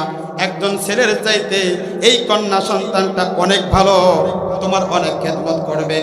দাহিয়াতুল কালবি রাদিয়াল্লাহু তাআলা আনহু চোখের পানিগুলো ছেড়ে দিয়ে বিশ্বনবী মুহাম্মদুর রাসূলুল্লাহ সাল্লাল্লাহু আলাইহি ওয়াসাল্লামকে বলছেন, নবীজি, আমি আমার স্ত্রীকে বললাম, ও প্রিয়তমা স্ত্রী, আমার কন্যা সন্তানটিকে সুন্দরভাবে সাজিয়ে দাও, আমি বেড়াতে যাব, আমি আমার কন্যা সন্তানটিকে নিয়ে। মা বুঝতে পারে নাই মহিলা মানুষ ওই সন্তানটিকে সুন্দর করে সাজিয়ে দিয়েছে। কন্যা সন্তানটিকে সুন্দরভাবে সাজিয়ে দেওয়ার পরে দাহিয়াতুল কালবি রাদিয়াল্লাহু তাআলা আনহু ওই ছোট্ট মেয়ে বাচ্চাটিকে নিয়ে মরুভূমির দিকে রওনা দিয়েছে। মরুভূমিতে হাঁটতে হাঁটতে পা লেগে যায়। ওই মেয়ে ডাক দিয়ে বলে, বাবা, অনেক দূর তো আসলাম, চলেন বাড়ি ফিরে যাই। এই মরুভূমির তাপে, মরুভূমির ময়দানে এমনিতেই গরম, আবার সূর্য মাথার উপরে ঘেমে যাচ্ছে, আর কন্যা সন্তানটি নিজের জামা দিয়ে বাবার ঘামগুলো মুছে দিচ্ছে। দাহিয়াতুল কালবি রাদিয়াল্লাহু তাআলা আনহু চোখের পানিগুলো ছেড়ে দিয়ে বিশ্বনবী মুহাম্মদুর রাসূলুল্লাহ সাল্লাল্লাহু আলাইহি ওয়াসাল্লামকে বলে, নবীজি, আমি একটি গর্ত খনন করা শুরু করে দিলাম। আমি গর্ত যখন করলাম, আমি জমিন করতেছিলাম, আমার কন্যা সন্তানটি মাটিগুলো তুলে তুলে দিচ্ছিল। আর আমার কন্যা সন্তানটি বারবার বলছিল, বাবা, কষ্ট করার দরকার নাই, চলেন আমরা বাড়ি ফিরে যে আপনার কষ্ট হয়। দাহিয়াতুল কালবি চোখের পানিগুলো ছেড়ে দিয়ে বলছে, নবীজি, আমার পাষণ্ড মোহ আমার তখন গলল না। আমার একটাই উদ্দেশ্য, এই মেয়েকে আমি আর রাখবো না। আমার ভাইয়েরা, আমার বন্ধুগণ, দাহিয়াতুল কালবি চোখের পানিগুলো ছেড়ে দিলেন। চোখের পানিগুলো ছেড়ে দিয়ে বলছেন, নবীজি, গর্ত যখন খনন করা হয়ে গেল, গর্ত খনন করার পরে আমি আমার মেয়েকে বললাম, মা, ওই যে দেখো কত সুন্দর একটা গর্ত খনন করা হয়েছে। আমার কলিজার টুকরা কন্যা সন্তানটি যখন সুন্দর গর্ত দেখতে গেল, আমি ঘাড়ে ধাক্কা দিয়ে ওই গর্তের মধ্যে ফেলে দিলাম। জোরে জোরে বলেন নাউজুবিল্লাহ। আমার ভাইয়েরা, আমার বন্ধুগণ, ও কুষ্টিয়া জেলার দৌলতপুরবাসী, দাহিয়াতুল কালবি রাদিয়াল্লাহু তাআলা আনহু চোখের পানিগুলো ছেড়ে দিয়ে বলছেন, নবীজি, আমার কন্যা সন্তানটি আমাকে আব্বু আব্বু বলে ডাকছে, আর বলছে, বাবা, মেয়ে হয়ে জন্ম নেওয়া হয় কি আমার সমাজের ভিতরে অপরাধ? ও বাবা, তুমি আমাকে ছেড়ে দাও, তুমি আমাকে জীবিত দাফন করো না। আমার যেই মা 10 মাস 10 দিন গর্ভে ধারণ করেছে, আমার সেই মাকে গিয়ে তুমি কি জবাব দিবা? আল্লাহু আকবার। আমার কলিজার টুকরা গর্ভধারিণী মা যার পেটের ভিতরে আঘাত দিয়ে কলিজার মধ্যে আঘাত দিয়ে আমি দুনিয়াতে আসছি, সেই মাকে তুমি কি জবাব দিবা? ও বাবা, তুমি আমাকে ছেড়ে দাও। দাইয়াতুল কালবিও কান্দে, বিশ্বনবী মুহাম্মদুর রাসূলুল্লাহ সাল্লাল্লাহু আলাইহি ওয়াসাল্লাম কান্দে, দুইজনে কাঁদতেছে। বিশ্বনবী দাইয়াকে ডাক দিয়ে বলে, দাইয়া এরপরে তুমি কি করেছো বলো? দাইয়াতুল কালবি রাদিয়াল্লাহু তাআলা আনহু বলছেন, নবীজি এরপরে আমার প্রচন্ড মন গলল না, আমি বড় একটা পাথর নিলাম। পাথর নিয়ে আমি আমার মেয়েটির কলিজা বরাবর পাথরটি নিক্ষেপ করে দিলাম। আমার মেয়েটি বাবা বলে একটা চিৎকার দিল। ওই চিৎকার আওয়াজ আজ পর্যন্ত আমি আমার কানে পাই। আল্লাহু আকবার।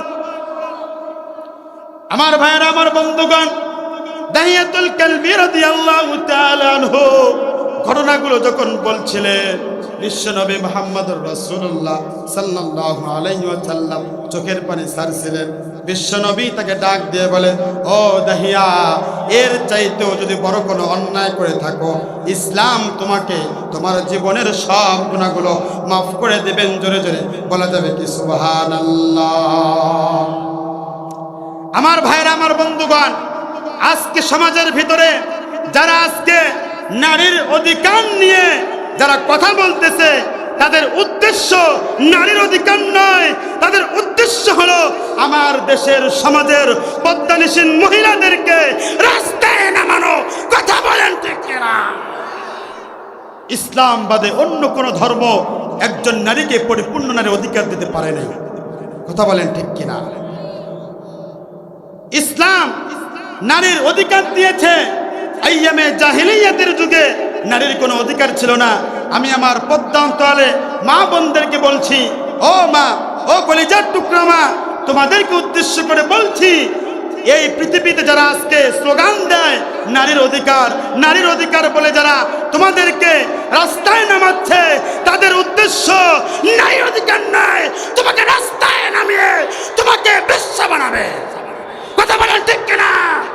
আমার ভাইরা, আমার বন্ধুগণ, কারণ আমরা দেখেছি যখন এই দেশের ভিতরে নারীদেরকে নির্যাতন করা হয়, ওই সময়ে কোনো নারী সংস্থার কোনো মানুষ কথা বলে না।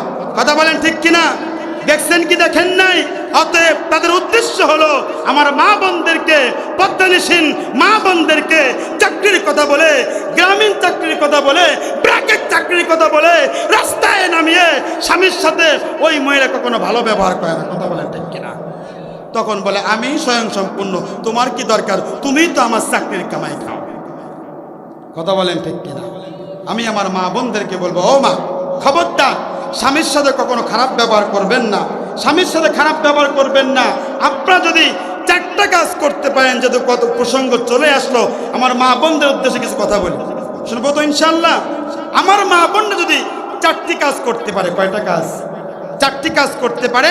বিশ্বনবী মুহাম্মদ রাসূলুল্লাহ সাল্লাল্লাহু আলাইহি ওয়াসাল্লাম বলেন, যদি চারটি কাজ এই দুনিয়ায় করতে পারে, আল্লাহ রাব্বুল আলামিন সোজা তাদেরকে জান্নাতের 8টা দরজার ভিতরে যে কোনো দরজা দিয়ে জান্নাতে ঢোকার অধিকার দিয়ে দেবে। সুবহানাল্লাহ বলেন না? তারা জান্নাতে গেলে আমাদের মনে সমস্যা আছে, তাই না? সুবহানাল্লাহ আসতে কেন জোরে বলেন না সুবহানাল্লাহ? সংক্ষেপে বলতেছি, যেহেতু আমার আলোচনার বিষয়বস্তু এখনো আছে। যদি কোনো মা বোন 5 ওয়াক্ত নামাজ পড়তে পারে, কয় ওয়াক্ত নামাজ? রমজান মাসের রোজা রাখতে পারে এবং স্বামীর খেদমত করতে পারে। কার খেদমত? কথা বলেন না কেন? স্বামীর খেদমত। আমার বর্তমান সমাজের অনেক মা বোন আছে, এইটা তাদের আপত্তি আছে। অফিসে গিয়ে বসকে বস বস ডাকতে ডাকতে মুখে ফেনা তুলে দিবে, কিন্তু স্বামী যখন বাড়িতে আসে, স্বামীর কষ্ট হয়, 1 গ্লাস পানি নিয়ে সামনে দাঁড়াবে, সেইটাও করে না। কথা বলেন ঠিক কিনা? কথা বলেন ঠিক কিনা? আজকে আমার সমাজের বউ সংসার এই জন্যই ভাঙ্গে, স্বামী থাকে স্বামীর মতো, বউ থাকে বউয়ের মতো। স্বামী স্ত্রীর কথা শোনে না, স্ত্রী স্বামীর কথা শোনে না, যার কারণে দেখা যায় কয়েকদিন পরে ডিভোর্স। কথা বলেন ঠিক কিনা? হয় কি হয় না? এই জন্য আমার মা বোনদেরকে উদ্দেশ্য করে বলছি, ও মা, তোমরা যদি স্বামীর খেদমত করতে পারো, এই স্বামীর খেদমত করলে, দেখেন আমরা তো মসজিদের ইমাম সাহেব এবং আলহামদুলিল্লাহ আপনাদের দোয়ার বরকতে সারা বাংলাদেশ মাহফিল করি, কথায় কথা মনে পড়ে, না বলেও পারি না। সেটা হলো এক মহিলা এক হুজুরের কাছে গেছে, যাওয়ার পরে বলছে, হুজুর আমার একটা স্বামী বশ করার তাবিজ দেন। কি বশ করা? হ্যাঁ কথা কয় না, কি বশ করা? এরকম তাবিজ নিতে আসে কি আসেন আমাদের সমাজের মহিলারা? আমরা ইমাম সাহেব আমরা ভালো করে জানি। তো মহিলা বলছে, হুজুর আমার এমন একটা তাবিজ দেন যে এই তাবিজ দিয়ে স্বামীকে পুরো কাজ করে ফেলবো, আমি যা বলবো তাই শুনবো। জায়েজ আছে বলেন? এই কথা বলেন না কেন? জায়েজ আছে। যাই হোক, হুজুরের কাছে গেছে, যাবার পরে যখন বলছে হুজুর স্বামী বশ করার তাবিজ দেন, ওই হুজুর বলছে যে বোন আমি তাবিজ তো তোমাকে দিব, ওই তাবিজটা তৈরি করতে গেলে একটা বাঘের পশম লাগবে। কার পশম? কার পশম? কথা বলেন, বাঘের পশম লাগবে। তো ওই মহিলাকে যখন বলছে বাঘের পশম লাগবে, মহিলা কায়দা করে বাড়িতে চলে গেছে। বাড়িতে চলে যাওয়ার পরে জঙ্গলে গেছে। জঙ্গলে যাওয়ার পরে তার বাড়িতে যতগুলো মুরগি ছিল, দেশি মুরগি, পোলট্রি মুরগি, সোনালী মুরগি, হাঁস এবং ছাগল, গরু যা ছিল একদিন একদিন করে আস্তে আস্তে চলে গেছে। ওই মুরগি, হাঁস সব কিছু নিয়ে ওই দুধ থেকে বাঘের কাছে গেছে।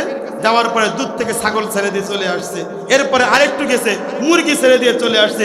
এরকম আস্তে আস্তে আস্তে আস্তে করতে করতে কয়েক মাসের ব্যবধানে ওই মহিলা একটা বাঘের পশম ছিঁড়তে সক্ষম হয়েছে। আলহামদুলিল্লাহ বলেন। পশু পাখি যত হিংস্র হোক তারা কিন্তু মানুষ চেনে। কথা বলেন ঠিক কিনা? চেনে কি চেনে না? যাই হোক, পশম যখন নিয়ে আসছে, আনার পরে হুজুরের চোখ তো কপালে উঠে গেছে। আরে সর্বনাশ, আপনি বাঘের পশম কোথায় পাইলেন? ও বোন, এই পশম আপনি কোথায় পেলেন? ওই সময় বলছে, হুজুর আর বললেন না, আমার বাড়ি যত হাঁস, মুরগি, পোলট্রি মুরগি, সোনালী মুরগি, দেশি মুরগি, রাজ হাঁস, পাতি হাঁস, ছাগল, ভেড়া যা আছে সব শেষ করে দিয়ে তারপরে একটা মাত্র বাঘের পশম সংগ্রহ করেছে। ওই সময়ে হুজুর ওই মহিলাকে ডাক দিয়ে বলছে, বোন তোমার স্বামী কি বাঘের চাইতো হিংস্র? আল্লাহু আকবার বলেন, আল্লাহু আকবার। তোমার স্বামী কি বাঘের চেয়েও হিংস্র? ভালো করে বলো তোমার স্বামী। আমার ভাইয়েরা, আমার বন্ধুগণ, দাহিয়াতুল কালবি রাদিয়াল্লাহু তাআলা আনহু ঘটনাগুলো যখন বলছিলেন, বিশ্বনবী মুহাম্মদুর রাসূলুল্লাহ সাল্লাল্লাহু আলাইহি ওয়াসাল্লাম চোখের পানি ছাড়ছিলেন। বিশ্বনবী তাকে ডাক দিয়ে বলে, ও দাহিয়া, এর চাইতেও যদি বড় কোনো অন্যায় করে থাকো, ইসলাম তোমাকে তোমার জীবনের সব গুনাহগুলো মাফ করে দেবেন। জোরে জোরে বলা যাবে কি সুবহানাল্লাহ? আমার ভাইরা, আমার বন্ধুগণ, আজকে সমাজের ভিতরে যারা আজকে নারীর অধিকার নিয়ে যারা কথা বলতেছে, তাদের উদ্দেশ্য নারীর অধিকার নয়, তাদের উদ্দেশ্য হলো আমার দেশের সমাজের পদ্মানিসীন মহিলাদেরকে রাস্তায় নামানো। কথা বলেন ঠিক কিনা? ইসলাম বাদে অন্য কোন ধর্ম একজন নারীকে পরিপূর্ণ নারীর অধিকার দিতে পারে নাই। কথা বলেন ঠিক কিনা? ইসলাম নারীর অধিকার দিয়েছে। আইয়ামে জাহিলিয়াতের যুগে নারীর কোনো অধিকার ছিল না। আমি আমার পদ্মা অঞ্চলে মা বোনদেরকে বলছি, ও মা, ও কলিজার টুকরা মা, তোমাদেরকে উদ্দেশ্য করে বলছি, এই পৃথিবীতে যারা আজকে স্লোগান দেয় নারীর অধিকার, নারীর অধিকার বলে যারা তোমাদেরকে রাস্তায় নামাচ্ছে, তাদের উদ্দেশ্য নারীর অধিকার নয়, তোমাকে রাস্তায় নামিয়ে তোমাকে বেশ্যা বানাবে। কথা বলেন ঠিক কিনা? আমার ভাইরা, আমার বন্ধুগণ, কারণ আমরা দেখেছি যখন এই দেশের ভিতরে নারীদেরকে নির্যাতন করা হয়, ওই সময়ে কোনো নারী সংস্থার কোনো মানুষ কথা বলে না। কথা বলেন ঠিক কিনা? দেখছেন কি দেখেন নাই? অতএব তাদের উদ্দেশ্য হলো আমার মা বোনদেরকে, পদ্মানিসীন মা বোনদেরকে চাকরির কথা বলে, গ্রামীণ চাকরির কথা বলে, ব্র্যাকেট চাকরির কথা বলে রাস্তায় নামিয়ে স্বামীর সাথে ওই মহিলা কখনো ভালো ব্যবহার করে না। কথা বলেন ঠিক কিনা? তখন বলে, আমি স্বয়ং সম্পূর্ণ, তোমার কি দরকার? তুমিই তো আমার চাকরির কামাই খাও। কথা বলেন ঠিক কিনা? আমি আমার মা বোনদেরকে বলবো, ও মা, খবরদার স্বামীর সাথে কখনো খারাপ ব্যবহার করবেন না, স্বামীর সাথে খারাপ ব্যবহার করবেন না। আপনারা যদি চারটা কাজ করতে পারেন, যদি কত প্রসঙ্গ চলে আসলো, আমার মা বোনদের উদ্দেশ্যে কিছু কথা বলি। শুনবো তো ইনশাআল্লাহ। আমার মা বোনরা যদি 4টি কাজ করতে পারে, কয়টা কাজ? 4টি কাজ করতে পারে। বিশ্বনবী মুহাম্মদ রাসূলুল্লাহ সাল্লাল্লাহু আলাইহি ওয়াসাল্লাম বলেন, যদি 4টি কাজ এই দুনিয়ায় করতে পারে, আল্লাহ রাব্বুল আলামিন সোজা তাদেরকে জান্নাতের 8টা দরজার ভিতরে যে কোনো দরজা দিয়ে জান্নাতে ঢোকার অধিকার দিয়ে দেবে। সুবহানাল্লাহ বলেন না? তারা জান্নাতে গেলে আমাদের মনে সমস্যা আছে, তাই না? সুবহানাল্লাহ আস্তে কেন জোরে বলেন না সুবহানাল্লাহ? সংক্ষেপে বলতেছি, যেহেতু আমার আলোচনার বিষয়বস্তু এখনো আছে। যদি কোনো মা বোন 5 ওয়াক্ত নামাজ পড়তে পারে, কয় ওয়াক্ত নামাজ? রমজান মাসের রোজা রাখতে পারে এবং স্বামীর খেদমত করতে পারে। কার খেদমত? কথা বলেন না কেন? স্বামীর খেদমত। আমার বর্তমান সমাজের অনেক মা বোন আছে, এইটা তাদের আপত্তি আছে। অফিসে গিয়ে বসকে বস ডাকতে ডাকতে মুখে ফেনা তুলে দিবে, কিন্তু স্বামী যখন বাড়িতে আসে স্বামীর কষ্ট হয়, 1 গ্লাস পানি নিয়ে সামনে দাঁড়াবে, সেইটাও করে না। কথা বলেন ঠিক কিনা? কথা বলেন ঠিক কিনা? আজকে আমার সমাজের বউ সংসার এই জন্যই ভাঙ্গে। স্বামী থাকে স্বামীর মতো, বউ থাকে বউয়ের মতো। স্বামী স্ত্রীর কথা শোনে না, স্ত্রী স্বামীর কথা শোনে না, যার কারণে দেখা যায় কয়েকদিন পরে ডিভোর্স। কথা বলেন ঠিক কিনা? হয় কি হয় না?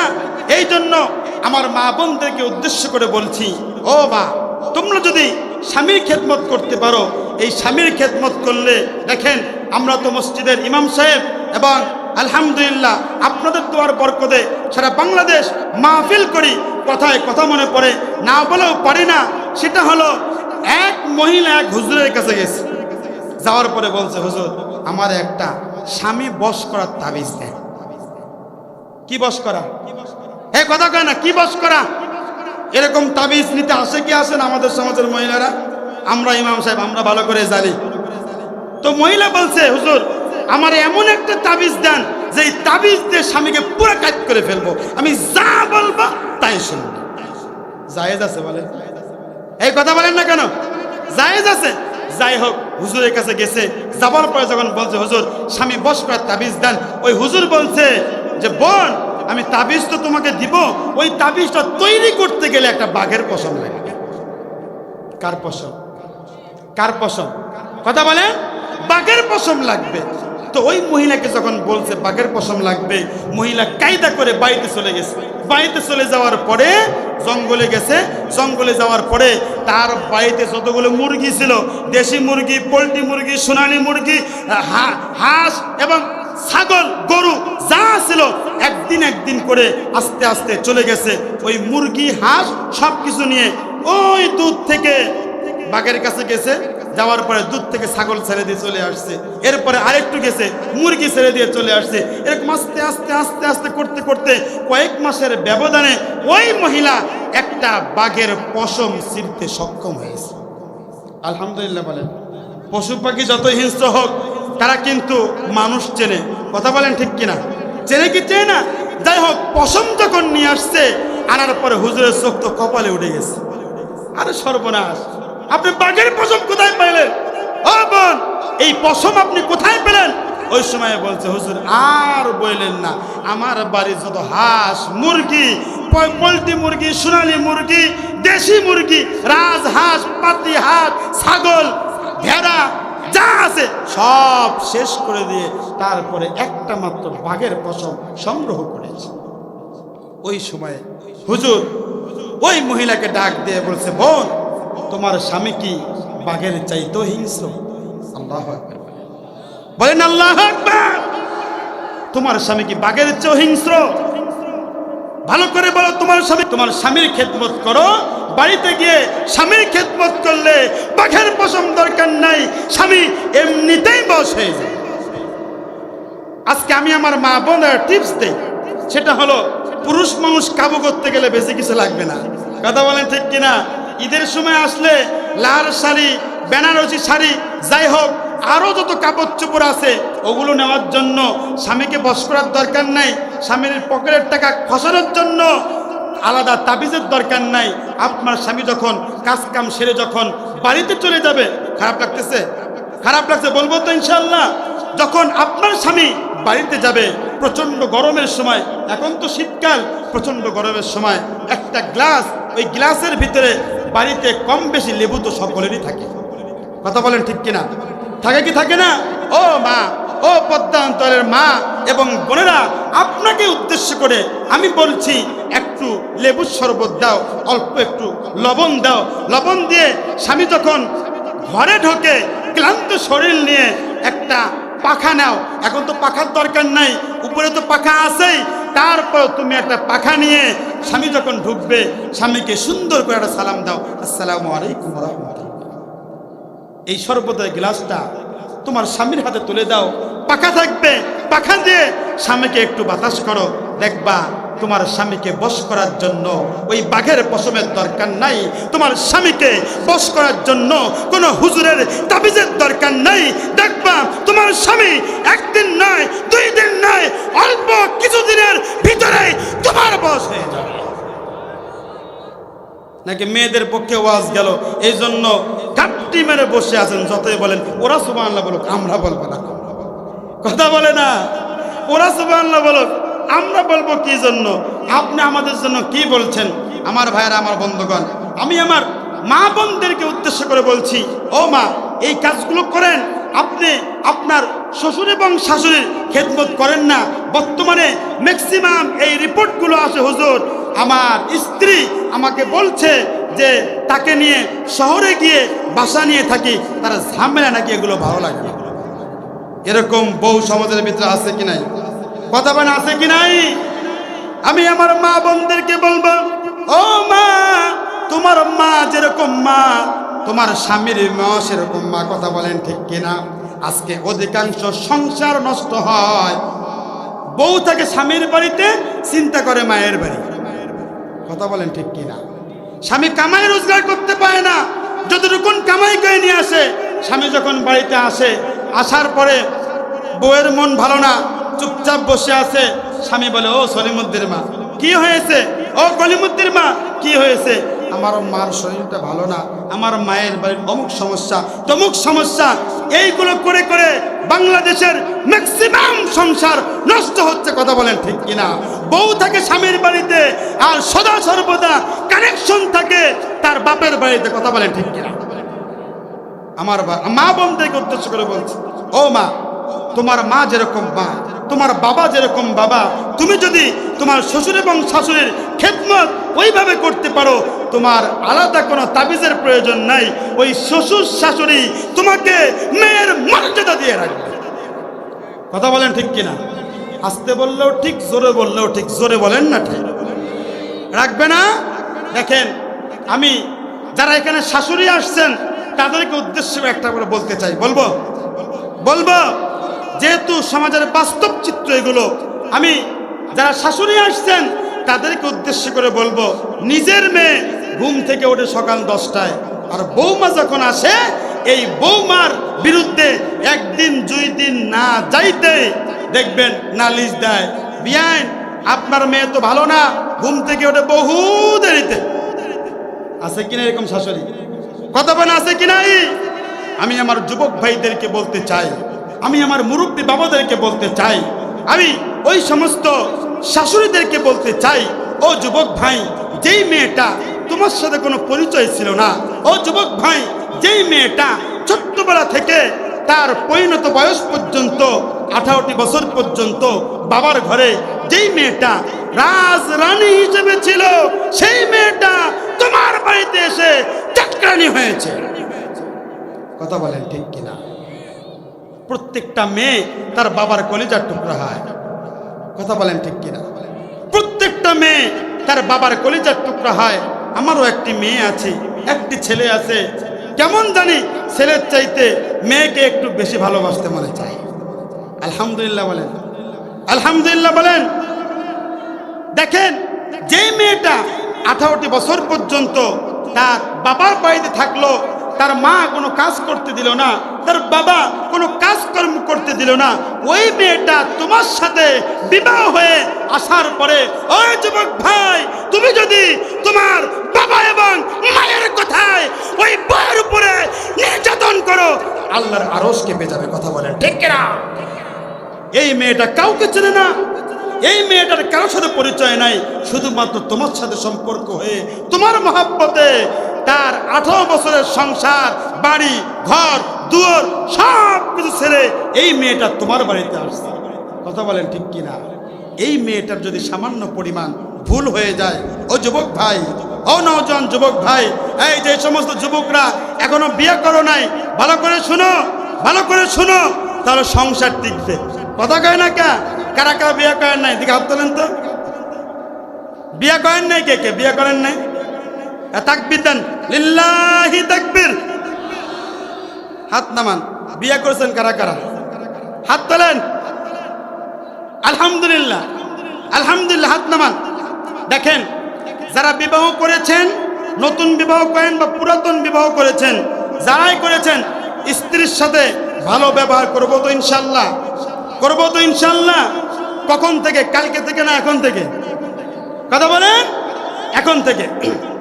আমার ভাইয়েরা, আমার বন্ধুগণ, আপনাদেরকে বলছিলাম, আল্লাহ রাব্বুল আলামিন পবিত্র কোরআনুল কারীমের ভিতরে 1 নম্বর বিজনেসের কথা বললেন, ইন্নাল্লাযীনা ইয়াতলুনা কিতাবাল্লাহ। 1 নম্বর বিজনেস হলো কোরআন তেলাওয়াত করতে হবে। করবো তো ইনশাআল্লাহ, করবো তো ইনশাআল্লাহ। 2 নম্বরে আল্লাহ রাব্বুল আলামিন পবিত্র কোরআনুল কারীমের মধ্যে বলেন, ওয়া আকামুস সালাতা। আল্লাহ পাক রব্বুল আলামিন বলেন 5 ওয়াক্ত নামাজ। ও দুনিয়ার মানুষ শোনো, যারা 5 ওয়াক্ত নামাজ পড়তে পারবে, 5 ওয়াক্ত নামাজ পড়লে এই বিজনেসটা এমন একটা বিজনেস, এই বিজনেসটা করলে সোজা আল্লাহর জান্নাতে যাওয়া যাবে। জোরে জোরে বলেন সুবহানাল্লাহ। অনেক যুবতী বোন স্বামীর সংসারে এসে কান্নাকাটি করে, হুজুর শান্তি নাই। যুবক ভাইরা অনেক সময় বলে, হুজুর বউ নিয়ে শান্তিতে নাই। অনেক বাবা মা আছে, তারা বলে, হুজুর শান্তিতে নাই। জিজ্ঞেস করি কেন শান্তি নাই? 5 ওয়াক্ত নামাজ পড়েন, বলেন না নামাজ পড়ি না। অথচ আল্লাহ রাব্বুল আলামিন নামাজের মাধ্যমে আপনার সংসারে শান্তি দিবেন। কথা বলেন ঠিক কিনা? কার মাধ্যমে? নামাজের মাধ্যমে। আজকে আমরা সব কিছু করতে রাজি, নামাজ পড়তে রাজি না। কথা বলেন ঠিক কিনা? আজ এখন সমাজের ভিতরে আমার যে বাসা আছে, ভেড়ামারা বাসা থেকে আমি যখন ফজরের নামাজ পড়ানোর জন্য যাই, ওই সময় দেখি অনেক কৃষক এই কনকনে ঠান্ডার ভিতরেও ওরা মাঠে চলে যায়, অথচ নামাজ পড়ে না।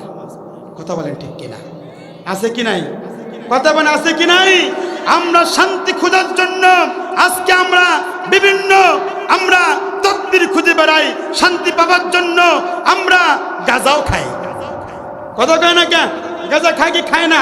যারা সিগারেট খায়, অনেক মুসল্লি, মুখের সামনে যাওয়া যায় না।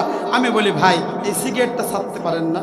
অনেক মহাব্বত যাদের সাথে আছে, ওরা বলে যে হুজুর জানেন এই সিগারেট টানার মধ্যে কি শান্তি, দুনিয়ার সব দুঃখ ভুলে যায়। আস্তাগফিরুল্লাহ বলবেন না? এই কথা বলেন না কেন? বলে কি বলে না? আবার দেখবেন অনেক জায়গা আছে, অনেক দরবার আছে, বলে পানির নিচে জ্বললে বাতি, যেই বাতি আর নেভে না। খাজা বাবার মুরিদ হইলে নামাজ পড়া লাগে না। আছে কি নাই? আবার বলে মুর্শিদ জুড়াও মনের জালা রে, তোমারে বানাইব গলার মালা। খাজা জুড়াও মনের জালা রে, তোমারে বানাইব গলার মালা। হাই হাই, এগুলো জিকির। হ্যাঁ, এই ভণ্ড তোরে এই জিকির কে শিখাইছে? কথা কয় না? কষ্ট পাচ্ছেন আপনারা? কষ্ট পাচ্ছেন? আলোচনা চলবে তো ইনশাআল্লাহ। আজকে আমরা শান্তি খোঁজার জন্য বিভিন্ন বাবার দরবারে দৌড় দেই, অথচ দেখেন মসজিদকে আমরা বাদ দিয়ে দিয়েছি। কথা বলেন ঠিক কিনা? হুজুর নামাজ পড়ার কথা বলবে, এই জন্য হুজুরের সাথেও সম্পর্ক বাদ। আছে কি নাই? আছে কি নাই? নারে তাকবীর।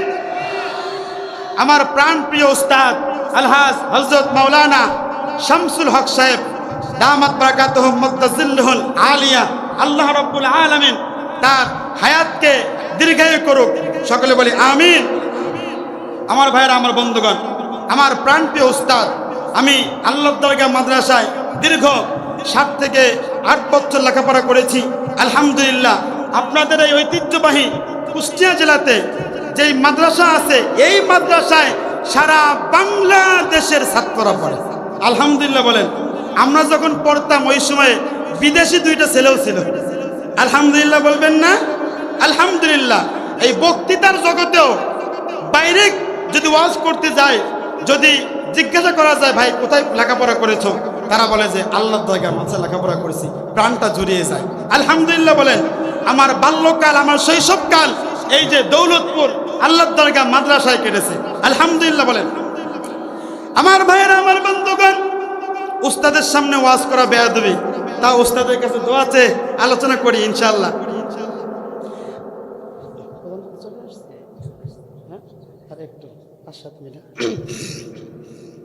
আমার ভাইয়েরা, আমার বন্ধুগণ, আলোচনা লম্বা করব না। আমি আপনাদের সামনে অনেক আলোচনা করতে চেয়েছিলাম, কিন্তু সময় সংক্ষিপ্ত করতেছি। প্রধান বক্তার কাছ থেকে আর 5 থেকে 7টা মিনিট চেয়ে নিচ্ছি, যাতে করে আমি আমার আলোচনা সমাপ্ত করতে পারি। 2 নম্বর বিজনেস কি? 5 ওয়াক্ত নামাজ। কয় ওয়াক্ত নামাজ? 5 ওয়াক্ত নামাজ। 3 নম্বর বিজনেস হলো আল্লাহ রাব্বুল আলামিন পবিত্র কোরআন কারীমের মধ্যে বলেন, ওয়া আনফাকু মিম্মা রাযাকনাহুম সিররাও ওয়া আলানিয়াতাই ইয়ারজুনা তিজারাতান লান তাবুর। আল্লাহু আকবার। আল্লাহ রাব্বুল আলামিন এই আয়াত কারিমার ভিতরে 3 নম্বর বিজনেসের কথা বলেছেন, ওয়া আনফাকু মিম্মা রাযাকনাহুম, যারা তাদের রিজিক থেকে দান সদকা করবে। এটা এমন একটা বিজনেস যেই বিজনেসের ভিতরে কোনো লস নাই। জোরে জোরে বলা যাবে কি সুবহানাল্লাহ। যারা আজকে আমরা মনে করি দান করলে সম্পদ মনে হয় নষ্ট হয়ে যাবে, না, ইতিহাস সাক্ষী, কোরআন সাক্ষী, হাদিস সাক্ষী, যারা দান করে তাদের সম্পদ কোনোদিন নষ্ট হয় না। তাদের সম্পদ এমনভাবে আল্লাহ তাআলা বৃদ্ধি করে দেয়, তাদের বরকত আর বরকত দিয়ে ভরপুর করে দেয়। কি আমার ভাইয়েরা, আমার বন্ধুগণ, ছোট্ট একটি ঘটনা বলে আমি আমার বক্তব্য শেষ করে দিচ্ছি। হযরত আব্দুল্লাহ ইবনে মুবারক রাহিমাহুল্লাহ জগৎ বিখ্যাত একজন মুহাদ্দিস ছিলেন। এই আব্দুল্লাহ ইবনে মুবারক রাহিমাহুল্লাহ তার ছোট্ট একটি সন্তান ছিল। এই ছোট্ট সন্তানটি একদিন বাড়ির পাশে হাঁটতেছিলেন। হাঁটতে হাঁটতে একটি বাড়ির সামনে গিয়ে দাঁড়িয়ে গেলেন। বাড়ির সামনে গিয়ে দাঁড়ানোর পরে ওই বাড়িতে গরুর গোশত রান্না করা হচ্ছিল। ওই বাড়িতে গরুর গোশতের ঘ্রাণ শুনে, গরুর গোশতের ঘ্রাণ পেয়ে ওই ছোট্ট বাচ্চাটি বাড়ির সামনে চলে গেল। বাড়ির সামনে যাওয়ার পরে বাড়ির মধ্যে প্রবেশ করলো। বাড়িতে প্রবেশ করার পরে বাড়ির মালিককে ডাক দিয়ে বলছে, চাচা আমাকে কি 1 টুকরো গরুর গোশত দেওয়া যাবে? ওই বাড়ির মালিক তাকে গোশত দিল না। 1 বার চাইলো, 2 বার চাইলো, 3 বার চাইলো, গরুর গোশত দিল না। 4বার গোশত তো দিলই না, ঘাড়ে ধাক্কা দিয়ে বাড়ি থেকে বের করে দিল। ছোট্ট বাচ্চাটি আব্দুল্লাহ ইবনে মুবারকের সন্তান, ছোট্ট বাচ্চাটি কাঁদতে কাঁদতে যখন বাড়ির দিকে আসতেছিলেন, আস্তে আস্তে প্রতিমধ্যে আব্দুল্লাহ ইবনে মুবারকের সাথে দেখা হয়ে গেল। আব্দুল্লাহ ইবনে মুবারক একজন বিচক্ষণ মানুষ ছিলেন। সন্তানকে ডাক দিয়ে বলে, সন্তান তোমার কি হয়েছে, তুমি কেন কাঁদো? সন্তান বলছে, বাবা আমার কোনো কিছু হয় নাই, আমার কোনো কিছু হয় নাই। ওই সময় বিচক্ষণ মানুষ আব্দুল্লাহ ইবনে মুবারক রাহিমাহুল্লাহ আবার তখন জিজ্ঞাসা করলেন। ছোট্ট বাচ্চাটি কেঁদে কেঁদে বলছে, বাবা আমার পাশের বাড়িতে গরুর গোশত রান্না করা হয়, 1 টুকরো গরুর গোশত আমি চেয়েছি, আমাকে তো দেয় নাই, আমার ঘাড়ে ধাক্কা দিয়ে বাড়ি থেকে বের করে দিয়েছে। হযরত আব্দুল্লাহ ইবনে মুবারক রাহিমাহুল্লাহ ছোট্ট বাচ্চাটির হাত ধরলেন। হাত ধরার পরে ওই বাড়িতে চলে গেলেন। যাবার পরে সালাম দিয়ে ওই বাড়িতে প্রবেশ করলেন। ডাক দিয়ে বললেন, এই বাড়ির মালিককে। তখন বাড়ির মালিক বাইরে চলে আসলেন। আসার পরে বলছেন, ও বাড়ির মালিক, তোমার বাড়িতে আজকে কি গরুর গোশত রান্না করা হয়েছে? বলে, হ্যাঁ আমার বাড়িতে গরুর গোশত রান্না করা হয়েছে। এই ছোট্ট বাচ্চাটি তোমার বাড়িতে এসেছিল? বলে, হ্যাঁ আমার বাড়িতে এসেছিল। সে তোমার কাছে গোশত চেয়েছিল? বলে, হ্যাঁ আমার কাছে গোশত চেয়েছিল, তবে দাও নাই কেন? ওই মুহূর্তের মধ্যে ওই লোকটি ডাক দিয়ে বলছে, হুজুর এই গরুর গোশত আমার জন্য জায়েজ আর আপনার জন্য নাজায়েজ। আল্লাহু আকবার। আব্দুল্লাহ ইবনে মুবারক রাহিমাহুল্লাহ তিনি আবার তাকে কৌতূহলভাবে জিজ্ঞাসা করলেন, বুঝতে পারলাম না। ওই লোকটি বলতে চায় না কোনোভাবেই। ওই মুহূর্তের ভিতরে কয়েকবার জিজ্ঞাসা করার পরে লোকটি চোখের পানি ছেড়ে দিল। চোখের পানি ছেড়ে দিয়ে ডাক দিয়ে বলছে, হুজুর আমরা গরিব মানুষ, আজ থেকে 3টা দিন হয়ে গেল আমার বাড়িতে আমার চুলার ভিতরে কোনো খাবার রান্না করা হয় না। আমার ছোট্ট ছোট্ট 2টি বাচ্চা আছে। এই 2টি বাচ্চা বলে, বাবা আমাদের জন্য খাবারের ব্যবস্থা করো, আমাদের জন্য খাবারের ব্যবস্থা করো। 3টা দিন হয়ে গেল, আজকে 4র্থ দিন আমি যখন কাজ খুঁজতে গেলাম, আজকেও যখন আমি কাজ খুঁজে পেলাম না, আমি নৈরাশ হয়ে বাড়ির দিকে আসতেছিলাম, হঠাৎ আমার চোখের সামনে আমার ছোট্ট 2টি বাচ্চার কণ্ঠ ভেসে উঠল, ও বাবা আজকেও যদি খাবার না দাও তাহলে এই দুনিয়ার বুকে আমরা আর বেঁচে থাকবো না। পথে মধ্যে আমি হাঁটতেছি, হাঁটতে হাঁটতে একটা দেখতে পাইলাম কে বা কারা যেন মরা একটি গরু ফেলে দিয়ে তারা চলে যাচ্ছে। হুজুর ওই সময় তারা যখন চলে গেল, ওই গরুর কাছে আমি গেলাম। সংক্ষিপ্ত করতেছি, লম্বা কাহিনী, যেহেতু প্রধান বক্তা চলে আসছে, আমার ওস্তাদও বসে আছে, এই ঘটনা বলে আমি শেষ করে দেব। ওই সময় ওই লোকটি বলছে, হুজুর ও আব্দুল্লাহ ইবনে মুবারক ভালো করে শোনেন, ওই মরা গরু থেকে চামড়া খুশিয়ে কিছু পরিমাণ গোস্ত আমি নিলাম। ওই গোস্তগুলো নিয়ে আমার বিবিকে দিলাম। বিবিকে দিয়ে বললাম, বিবি এইগুলো রান্না করো। রান্না করে যখন খাচ্ছিলাম, ওই মুহূর্তের ভিতরে হুজুর আপনার সন্তান আমাদের বাড়িতে চলে আসলো। হুজুর আমি ভালো করে জানি আপনারা সাহেবে নেশাব, আপনারা সাহেবে মাল, আপনাদের উপরে মরা গরুর গোস্ত খাওয়া জায়েজ নাই। আমরা গরিব মানুষ, ক্ষুধার্তও নাই, আমরা একেবারেই আমাদের মৃত্যু পর্যন্ত হয়ে যেতে পারে, এই জন্য এই গোস্তগুলো আমার জন্য জায়েজ। ওই লোকটিকে দেখে বলছে, হুজুর এই সন্তানটি আপনার সন্তান, আমি ভালো করে জানি। হুজুর আপনার সন্তানকে গোস্ত না দিয়ে আমি যদি অন্যায় করে থাকি আমার কি শাস্তি দেবেন আপনি দেন।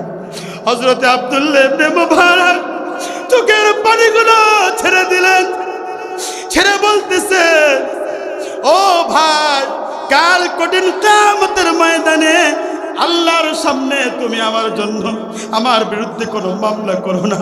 আমার পাশের বাড়ির প্রতিবেশী না খেয়ে আছে, 1 দিন নয় 2 দিন নয় 3টা দিন হয়ে গেছে। ওই মুহূর্তে আব্দুল্লাহ ইবনে মুবারক বাড়িতে চলে গেলেন। বাড়ি থেকে মোটা অঙ্কের টাকা তিনি নিয়ে আসলেন। আসার পরে ওই লোকটির হাতে দিয়ে বলছেন, ভাই প্রতিবেশী হিসেবে তোমার কোনো খোঁজ খবর নিতে পারি না। ভাই রে, কিয়ামতের ময়দানে আল্লাহর আদালতে তুমি কিন্তু আব্দুল্লাহ ইবনে মুবারকের বিরুদ্ধে কোনো মামলা করো না।